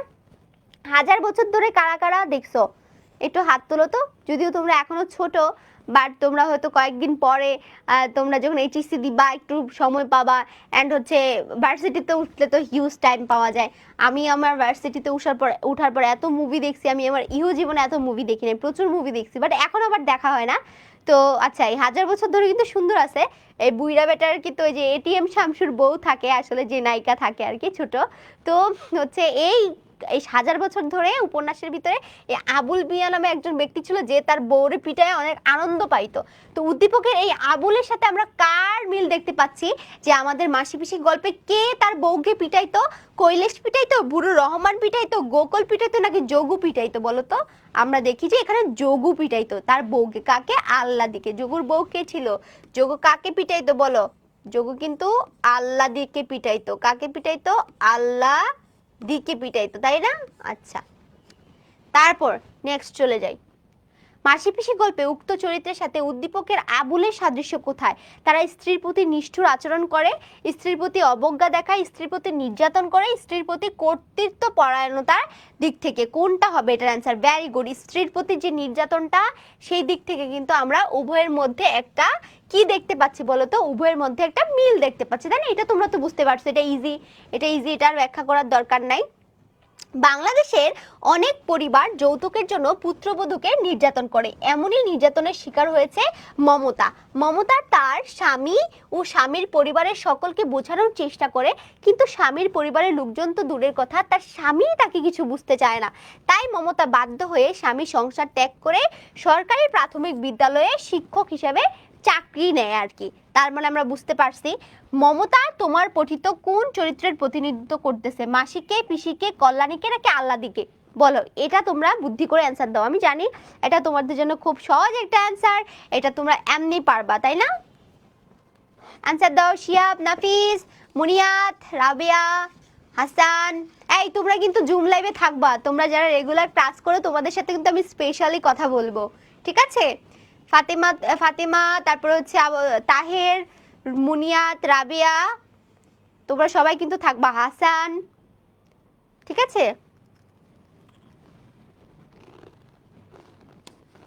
ওকে, সবার সাথে কিন্তু গল্প করব।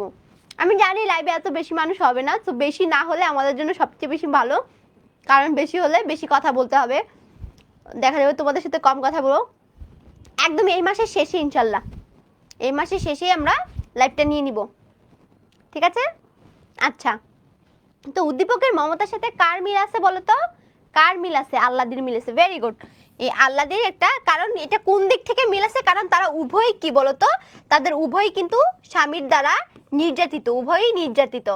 এই নির্যাতিতর দিক থেকে তাদের দুজনের মধ্যে কিন্তু আমরা একটা মিল দেখতে পাই। তারপরে দেখো জিহাদ। ওকে, আরে আমি জিহাদকে ভুলে গেছি, জিহাদ তো আমার ক্লাসের সবচেয়ে অ্যাক্টিভ বয়। আচ্ছা জিহাদ, তোমার সাথেও কথা বলবো।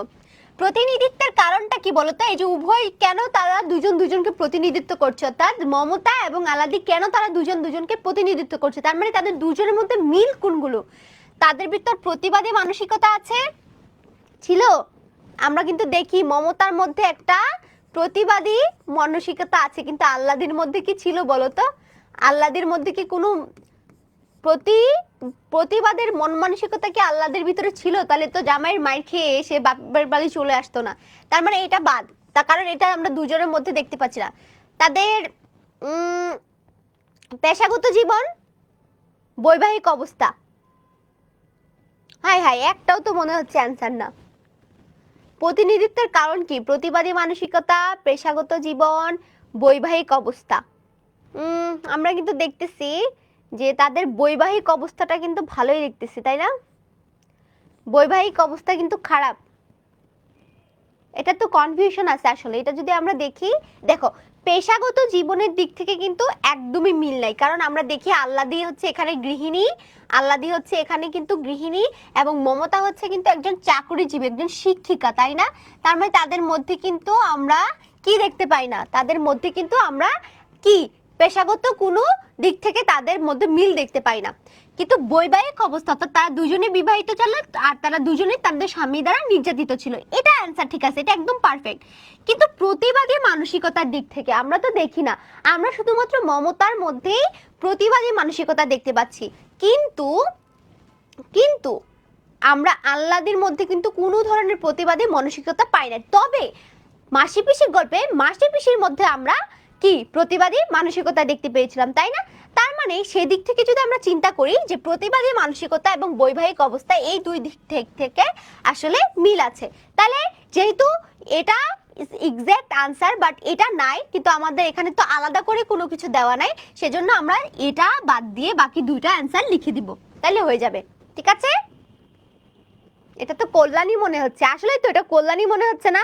কল্যাণীর উদ্দীপকটাকে এখানে দিয়ে দিছি। আপু আল্লাদি তো প্রতিবাদী, তাই তো চলে আসছে, না হলে তো 1 ও 3 থাকতো। না না, প্রতিবাদী অ্যাকচুয়ালি না, কারণ হচ্ছে ও মার খেয়ে পরবর্তীতে চলে আসছিল, কারণ ও অনেক বেশি অসুস্থ হয়ে গেছিল। অ্যান্ড হচ্ছে তার দেখা যায় যে ও হাজবেন্ডের, হ্যাঁ তোমার কথাটাও ঠিক আছে, ফাতেমাও কিন্তু ভালো একটা কথা বলছে যে ও তো অ্যাকচুয়ালি প্রতিবাদী, মানে ওর চরিত্রটাকে আমরা কিন্তু সরাসরি প্রতিবাদী দেখতে পাচ্ছি না, বাট একটা হাইড মানে থাকে না যে গোপনে প্রতিবাদ বলা যেতে পারে, যে আমরা সরাসরি তার ভিতর কোনো, যেমন মমতা যেরকম প্রতিবাদ করে তার জামাই সংসার সবকিছু ছেড়ে এসে চলে আসছে, এরকমটা কিন্তু আমরা আমরা কার মধ্যে দেখতে পাই না, আল্লাহর মধ্যে দেখতে পাই না। আমরা আল্লাহকে খুব সহজ সরল ছোট মানুষ হিসেবে দেখতে পাচ্ছি। তো সেই দিক থেকে যদি বলো যে হ্যাঁ ও তো কি করেছিল, ও তো জামাই বাড়িতে থেকে যেতে পারতো, কিন্তু ও তো চলে আসছে, এদিক থেকে যদি বলি তাহলে অবশ্যই তারা দুজন প্রতিবাদী মানসিকতার। ভেরি গুড, দেখছো ফাতেমা কিন্তু খুব সুন্দর করে বলে দিছে, যেটা হয়তো আমি রিলেট করতে পারতেছিলাম না, বাট ও কিন্তু রিয়েলি অ্যান্সার করে দিচ্ছে। দেখছো, এটা সবসময় তোমরা মনে রাখবা যে টিচাররা, শিক্ষকরাই সবসময় সবকিছু পারে না। দেখবা তোমরা স্কুলে যখন থাকো, টিচাররা কিন্তু তোমাদের কাছ থেকেই অ্যান্সারটা নিয়ে নেয়। অনেক সময় দেখা যায় যে টিচারদের মনে থাকে না। যেমন ধরো আমি একটা ট্রিক্স বলি, আমার অনেক সময় অনেক অ্যান্সার মনে থাকে না, তখন কিন্তু আমি তোমাদের কাছ থেকে অ্যান্সারটা নিয়ে নেই, কারণ তোমাদেরকে যেহেতু আমি এখন পড়িয়েছি, তোমাদের ব্রেনটা কিন্তু একদম শার্প, এখন তোমাদের মাথায় সব কিছু আছে এবং তোমরা এক্সাক্ট অ্যান্সারও দিতে পারো। তো দেখো এই দিক থেকে যদি আমরা বলি তাহলে আমরা বলবো 1 এবং 3 ঠিক আছে। আল্লাদের প্রতিবাদী হইলে ওর হাজবেন্ডকে মারতো, নাজমুস সাদাব বলছে না না, আচ্ছা যাই হোক, বাট ফাতেমা যে কথাটা বলছে ওটাও কিন্তু ঠিক। তো সেদিক থেকে আমরা বলবো যে অ্যান্সার 1 এবং 3 ঠিক আছে, বুঝতে পারছো? মাসি পিসি গল্পে মাসি পিসির এক দেহ এক মন হয়ে যাওয়ার কারণটা কি বলতো? কেন তারা একদম, এই যে তারা দুজন ঝগড়া করতো, মারামারি করতো, হ্যাঁ মানে মনে হইতো যে একজন আরেকজনকে একদম কামড়ে দিবে, খেয়ে ফেলবে, তো এরকম শত্রুতামি ছিল তাদের দুজনের মধ্যে। কিন্তু যখন এক দেহ এক মন হয়ে গেল, সেটা কখন সম্ভব হয়েছে বলতো? কারণ দুজনেই বিধবা ছিল, তাই আল্লাহকে দেখাশোনা করার জন্য, নিজেদের বেঁচে থাকার সংগ্রামের জন্য। বলতো কখন? বলো।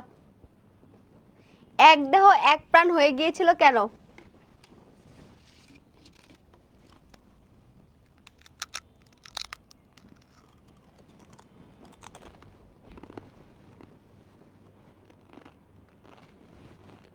আচ্ছা ঠিক আছে, সবাই জি আনসার দিচ্ছে না। দেখো দুজনেই কিন্তু বিধবা ছিল, দুজনে বিধবা থাকা সত্ত্বেও কিন্তু দুজন ঝগড়া করতো। কেন ঝগড়া করতো? কারণ পিসির এই বাড়িতে একটু কর্তৃত্ব বেশি ছিল মাসির চেয়ে, তো হচ্ছে এটার জন্য তারা দুজন কিন্তু ঝগড়া করতো। তখন তারা বিধবা ছিল কিন্তু তারপরেও তারা ঝগড়া করতো, কিন্তু এক দেহ এক মনটা হুম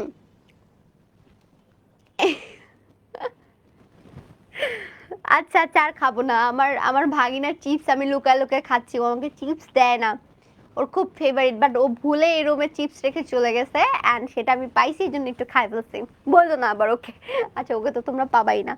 আচ্ছা, তো হচ্ছে আল্লাহকে দেখাশোনা করার জন্য যখন তাদের উপর দায়িত্ব চলে আসে, তখন কিন্তু তারা কি করে, তখন কিন্তু তারা কি একদম একমন হয়ে যায়, এবং তাদের বেঁচে থাকার সংগ্রাম যখন একসাথে মিলে যায়, এবং তারা তখনই কিন্তু একদম একমনে চলে যায়।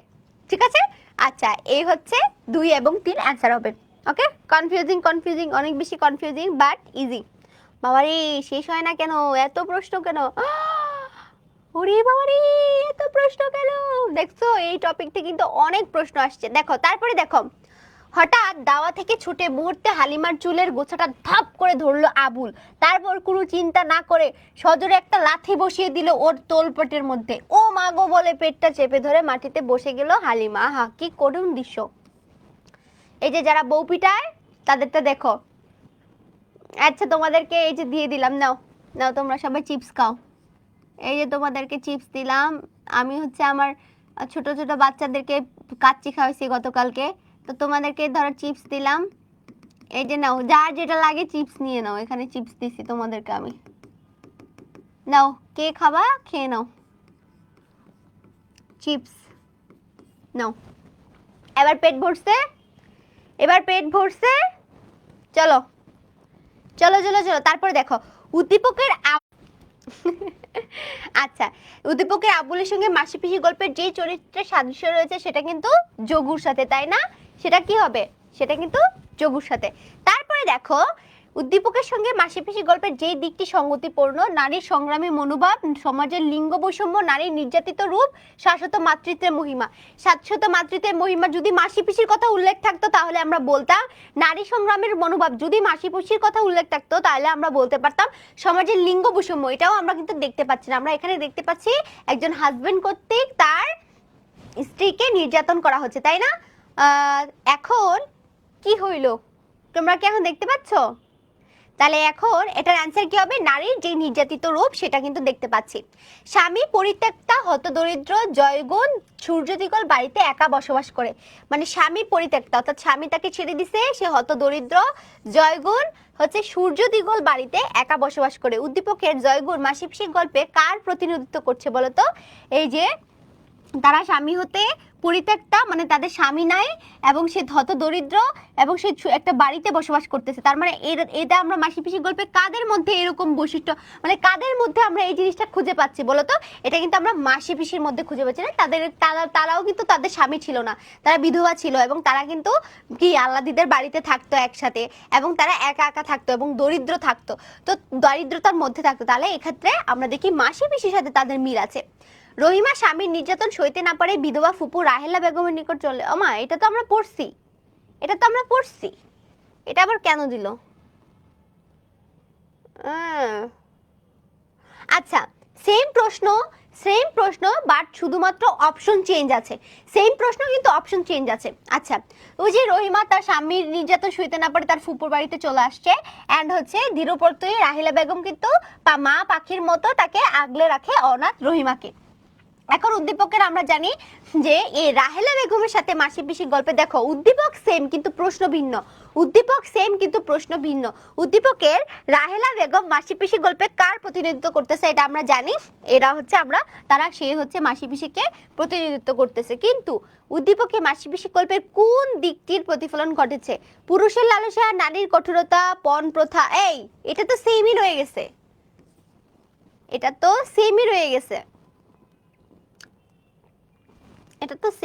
গেছে। আচ্ছা, যাই হোক, বাকিটা আমরা পড়ে ফেলি। সেম থাকলে কোনো প্যারা নাই, আমরা আবার রিভাইজ করে ফেললাম। শুনি রাজা কহে, বাপু জানো তো হে, করেছি বাগান খানা, পেলে 2 বিঘে, প্রস্থে ওদিঘে, সমান হইবে টানা, ওটা দিতে হবে। আচ্ছা, বলতেছে ওই যে আমরা জানি না 2 বিঘা জমি, যে 2 বিঘা জমি, এই 2 বিঘা জমির কিন্তু একটা লাইন যে শুনি রাজা কহে, বাপু জানে হে তো, করেছি বাগান খানা, পেলে 2 বিঘে, প্রস্থ দিকে, সমান হইবে টানা, ওটা দিতে হবে। এখন এটাকে আমরা দেখতে পাচ্ছি একজন রাজা হচ্ছে একজন বলতেছে, একজন বাবু বলতেছে যে তোমার যে জমিটা আছে তার থেকে আমাকে 2 হাত দিয়ে দাও। হ্যাঁ, আমার যে জমিটা আছে এটা সমান সমান করার জন্য তোমার এই 2 বিঘা জমি আমার দরকার। তাহলে উদ্দীপকের রাজার সাথে মাসি পিসির গল্পের সাদৃশ্য চরিত্র কোনটি বলতো? ঘোষ মশাই, জনার্দন, বিপিন নাকি গোকুল? ভেরি গুড, তাহলে অ্যান্সার হবে গোকুল। কারণ গোকুলকে কিন্তু আমরা এখানে একটা চরিত্র দেখতে পাই, সেও কিন্তু একদম কাইন্ড অফ এরকম ছিল, সে হচ্ছে গ্রামের একদম মাথা ছিল এবং সে কিন্তু সাধারণ মানুষদের সম্পত্তি অথবা সাধারণ মানুষদের যে জমি জমা এগুলো কিন্তু সে কি করতো, 2 নম্বর পদ্ধতি অবলম্বন করে কিন্তু সে দখল করে ফেলতো, তাই না? উদ্দীপকে মাসি পিসি গল্পের কোন দিকটি প্রকাশ পেয়েছে? দুর্বলের উপর উৎপীড়ন, অসহায়ের আক্ষেপ, নীরব প্রতিবাদ নাকি আধিপত্যবাদ? বলতো কি দেখতে পাচ্ছি? এই যে 2 বিঘা জমি, এটা পড়লেই কিন্তু আপু ছুটি দিবেন না? এই যে দিয়ে দিব, আর 2টা প্রশ্ন আছে রাবি, আর 2টা প্রশ্ন আছে, 2টা প্রশ্নের পরে ছুটি দিয়ে দিব। বলো তাহলে অ্যান্সার হবে কি বলতো? উদ্দীপকে মাসি পিসি গল্পের সাথে কোনটার মিল আছে? ডি কেন দিচ্ছ তোমরা? নীরব প্রতিবাদ কেন হবে? এখানে কি আমরা প্রতিবাদের কিছু দেখতে পাচ্ছি? এখানে দেখতে পাচ্ছি একজন রাজা একজনের বাগান হচ্ছে কি তারা দখল করে ফেলতেছে, যেটা গোকুলের সাথে মিল দেখতে পাচ্ছি। এবং এটা আমরা দেখতে পাই যে আসলে সবসময় কি করে যারা জমিদার, যারা রাজা, যারা হচ্ছে তোমার কি ছিল, যারা জমিদার ছিল, যারা রাজা ছিল, যারা গ্রামের মাথা, তারা সাধারণ মানুষদের উপর কিন্তু নির্যাতন চালায়। যাদের কোনো শক্তি নাই, সামর্থ্য নাই, তাদের জিনিসগুলোই কিন্তু বেশি বেশি কেড়ে নেয়। যারা 2 বিঘা জমিটা পড়েছো তাহলে তো তোমাদের এটা অ্যান্সারটা পারার কথা। এখানে আমরা দুর্বলের উপর যে উৎপীড়ন সেই দিকটা কিন্তু গোকুলের মধ্যে, কারণ দেখো মাসি পিসি এখানে দুর্বল ছিল, আল্লাদি এখানে দুর্বল ছিল, এই আল্লাদিকে কিন্তু সে কি করতো, সে তুলে নেওয়ার জন্য এই দুর্বলের উপরেই কিন্তু তারা আক্রমণ করেছিল, তাই না? তাহলে কিন্তু এখানে অ্যান্সার হবে দুর্বলের প্রতি প্রতি নিপীড়ন। মুক্তিযোদ্ধা মেজর শামসুল আলম স্কুল এবং কলেজের নবম শ্রেণীর ছাত্রী লায়লা এলাকার কিছু দুষ্টু লোকের অত্যাচারে স্কুলে যাওয়া বন্ধ করে দেয়। আচ্ছা, মুক্তিযোদ্ধা major Shamsul Alam school and কলেজের একজন শিক্ষার্থী নবম ছাত্রী লায়লা, তার হচ্ছে কিছু দুষ্টু ছেলেদের লোকের অত্যাচারে স্কুলে যাওয়া বন্ধ করে দেয়। তার সহপাঠীরা এই সংবাদ পেয়ে তার বাড়িতে আসে এবং লায়লাকে সঙ্গে করে স্কুলে নিয়ে যায়। তাদের প্রত্যেকের হাতে থাকে বাঁশের লাঠি। কেউ আর এখন তার দিকে চোখ তুলে তাকাতে পারে না। তাহলে উদ্দীপকের দুষ্ট লোকদের সাথে কাদের মিল আছে বলতো? রহমানের মিল আছে, যোগুর মিল আছে, নাকি গোকুলের মিল আছে, নাকি কৈলেশের মিল আছে? বলো। আমরা কিন্তু রহমানের মিল দেখতে পাচ্ছি না, যোগুর তো স্বামী, যোগুর তো মিল দেখতে পাচ্ছি না। আর কৈলেশ কিন্তু যোগুর বন্ধু ছিল, অর্থাৎ যোগুর কথা মতো সে কাইন্ড অফ একটু চামচাগিরি করছে। কিন্তু এখানে আমরা কাকে দেখতে পাই বলতো? খারাপ দৃষ্টিতে যে তাকাচ্ছিল এই যে দুষ্টু লোকদের সাথে, আমরা কিন্তু গোকুলকে দেখতে পাই, তাই না? ভেরি গুড, গোকুলকে কিন্তু আমরা এখানে দেখতে পাই। উদ্দীপকের মূল ভাবটি মাসিপিসি গল্পের কোন দিকটিকে প্রতিফলিত করে? দায়িত্ববোধ এবং বন্ধুত্ব, ঐক্য ও সাহস, ন্যায় ও কল্যাণ, ঐক্য ও ভয়। ঐক্য ভয় তো আগেই কেটে দিলাম, ন্যায় এবং কল্যাণও কেটে দিলাম। দায়িত্ববোধ ও বন্ধুত্ব নাকি ঐক্য এবং সাহস? কোনটা কোনটা হবে অ্যান্সার? তোমরা করো। এটা এটা এটা তোমরা অ্যান্সার করবা, এটা তোমরা অ্যান্সার করবা, এটা তোমরা অ্যান্সার করবা, ঠিক আছে? আর একটা অনুচ্ছেদ আছে, তারপর শেষ, তারপর তোমাদেরকে ছুটি দিয়ে দিব, ঠিক আছে? Very good. তাহলে অ্যান্সার হবে কি? ঐক্য এবং সাহসের কারণেই কিন্তু এটা সম্ভব হয়েছে। এন্ড দ্য লাস্ট অনুচ্ছেদ ইজ, স্বামীর মৃত্যুর পর প্রতিকূল পরিবেশে টিকতে না পারে রোকেয়া ভাগলপুরে মেয়েদের স্কুল এবং বৃদ্ধাশ্রম প্রতিষ্ঠা করে নিজেকে শিক্ষা বিস্তার এবং সমাজসেবার কাজে কি ব্যস্ত রাখেন। আচ্ছা, উদ্দীপকের মাসিপিসি গল্পে মাসিপিসি উদ্দীপকের রোকেয়ার সাথে কিসে তুলনীয় বলো তো? এই যে মাসিপিসির সাথে, এখানে কিন্তু মাসিপিসির সাথে রোকেয়ার কি ধরনের মিল আছে সেটা বলছে। অন্যায়ের প্রতিবাদে, স্বামী স্বাধীন পেশা নির্বাচনে, সমাজ সেবায়, নাকি হচ্ছে সামাজিক নিপীড়নে? দেখো, সামাজিক নিপীড়ন করতে ওরা দুজনেই পাচ্ছে, ওরা সবাই উভয়ই পাচ্ছে, কিন্তু এই দিকটাকে এখানে কিন্তু বেশি হাইলাইট করা হয় নাই। সমাজ সেবা তো এরা করে নাই, কারণ মাসিপিসি করে নাই, যদিও এখানে উদ্দীপকে হচ্ছে কে রোকেয়া করতেছে।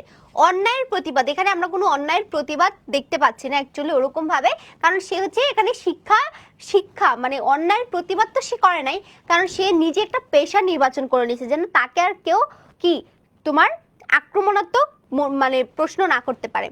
তো এখানে আসলে সে কি করেছে? সে একটা পেশা নির্বাচন করেছে এবং এটাই তার প্রতিবাদের ভাষা। তো এই স্বাধীনভাবে পেশা নির্বাচনের ক্ষেত্রে যে শিক্ষিকা হিসেবে সে পেশা নির্বাচন করছে, সেটার ক্ষেত্রে কিন্তু আমরা বলতে পারি যে উদ্দীপকের রোকেয়ার সাথে আমাদের মাসিপিসি গল্পের মাসিপিসির মিল রয়েছে। উদ্দীপক ও মাসিপিসি গল্পের সাদৃশ্যপূর্ণ দিকটা কোনটা? পুরুষের আধিপত্যবাদ, নারীর অসহায়ত্ব, উগ্রতা এবং নারী নির্যাতন। বলো। কারণে আচ্ছা, এখানে এটা হচ্ছে আরেকটা অনুচ্ছেদ, লাস্ট অনুচ্ছেদ। তো এটাতে বলতেছে যে কারণে অকারণে বউকে প্রহার করা তাহেরের অভ্যাস। কারণে অকারণে বউকে প্রহার করা তাহেরের অভ্যাস। নির্যাতন সইতে না পেরে তার বউ অবশেষে আত্মহত্যা করে ফেলে। তাহের পুনরায় বিয়ে করে এবং আবারও স্ত্রীর উপর নির্যাতন করে। কত বড় খারাপ, দেখছো? তো উদ্দীপক এবং মাসিপিসি গল্পের সাদৃশ্যপূর্ণ দিক হলো পুরুষের আধিপত্যবাদ, নারীর অসহায়ত্ব, উগ্রতা, নাকি নারী নির্যাতন। আমরা দেখি এখানে কোন বিষয়টাকে সবচেয়ে বেশি করা হয়েছে, এই যে নির্যাতন সইতে না পারে একটা মেয়ের কিন্তু আত্মহত্যা করা এবং আবার বিয়ে করে আবার অত্যাচার শুরু করা, তার মানে নারীদের উপর যে নির্যাতন সেই দিকটা কিন্তু এই গল্পে আমরা সবচেয়ে বেশি দেখতে পাচ্ছি, তাই না? তারপরে দেখো লাস্ট প্রশ্ন, একদম লাস্ট প্রশ্ন বলছে, উদ্দীপকের তাহের মাসিপিসি গল্পের কোন চরিত্রের সাথে সাদৃশ্যপূর্ণ? কে বউ পিটাইতো? কানাই, গোকুল, কৈলেশ, নাকি যোগু? বলো সবাই, এটার অ্যান্সার দাও। উদ্দীপকে কিন্তু আমরা দেখি যে যোগু কিন্তু আল্লাদিকে পিটাইতো এবং এই দিক থেকে কিন্তু আমরা কি দেখতে পাচ্ছি বলো তো?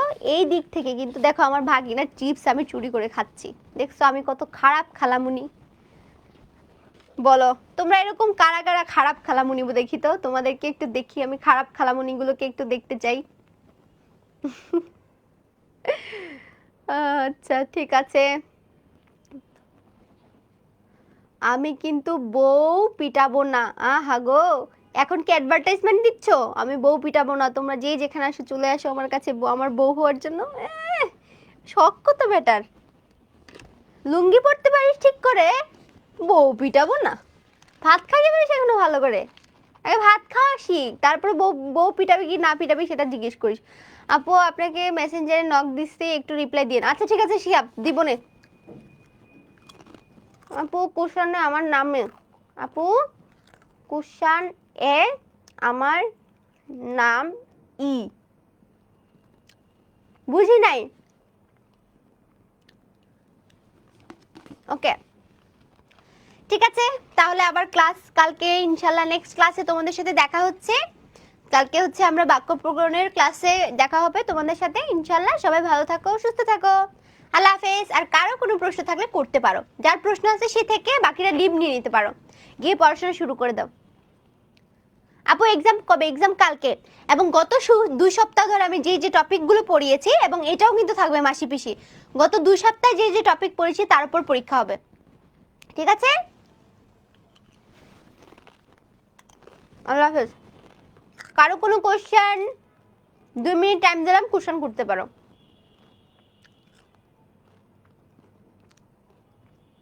ওকে আপু বাংলা সেকেন্ড পেপার কোন বইটা কিনবো? রে বাবা, সাদিয়া আফরিন মিমি, এই কথা যে আর কতবার বলবো। আচ্ছা বাংলা সেকেন্ড পেপারের জন্য রুলসের জন্য কোনো বইটা কেনার দরকার নেই, জাস্ট বোর্ড প্রশ্ন সলভ করার জন্য যে কোনো বই কিনতে পারো। সেটা ভাষা শিক্ষা হতে পারে, বাংলা ব্যাকরণ নির্বিন্দ একটা বই আছে সেটা হতে পারে, যে কোনো একটা বই কিনলে হয়ে যাবে। বাট আমি তো তোমাদেরকে সব রুলস টুলস পড়াই দিচ্ছি সুন্দর করে, তোমরা জাস্ট এখন কোশ্চেন সলভ করবা। কোশ্চেন সলভ করলেই তো এনাফ তোমাদের জন্য, সেটা যে কোনো গাইড থেকে তোমরা কোশ্চেন সলভ করে এনাফ হয়ে যাবে। আপু আমাদের সায়েন্সের স্টুডেন্টদের কথা ভেবে ক্লাস টাইমটা চেঞ্জ করেন। আচ্ছা ঠিক আছে, আমি ইনশাল্লাহ আমি ট্রাই করব, ঠিক আছে? ক্লাস টাইমটার দিকটা আমি একটু চিন্তা করব পরবর্তীতে, ওকে? আচ্ছা তাইলে এই তো কথা তোমাদের সাথে, সবাই ভালো থাকো, কালকে আবার দেখা হবে। আর কালকে যদি বেশি কষ্ট হয়ে যায় আমার লাইভ টাইপ করে আবার তোমাদের ক্লাস নাও, হয়তো ক্লাসটা ক্যান্সেল করা লাগতে পারে আমার, বাট বাট যদি আমি পারি আমি যথাসম্ভব চেষ্টা করব তোমাদের ক্লাসটা নেওয়ার জন্য। আর যদি আমি একান্তই না পারি, যে এরকম হয়ে যায় যে আমি একদমই নিতে পারি নাই, সময় পাই নাই, তাহলেও কোনো প্যারা নাই, আমি তোমাদেরকে জানিয়ে দেবো, ঠিক আছে? আচ্ছা সবাই ভালো থাকো, সুস্থ থাকো, আল্লাহ হাফেজ, টাটা।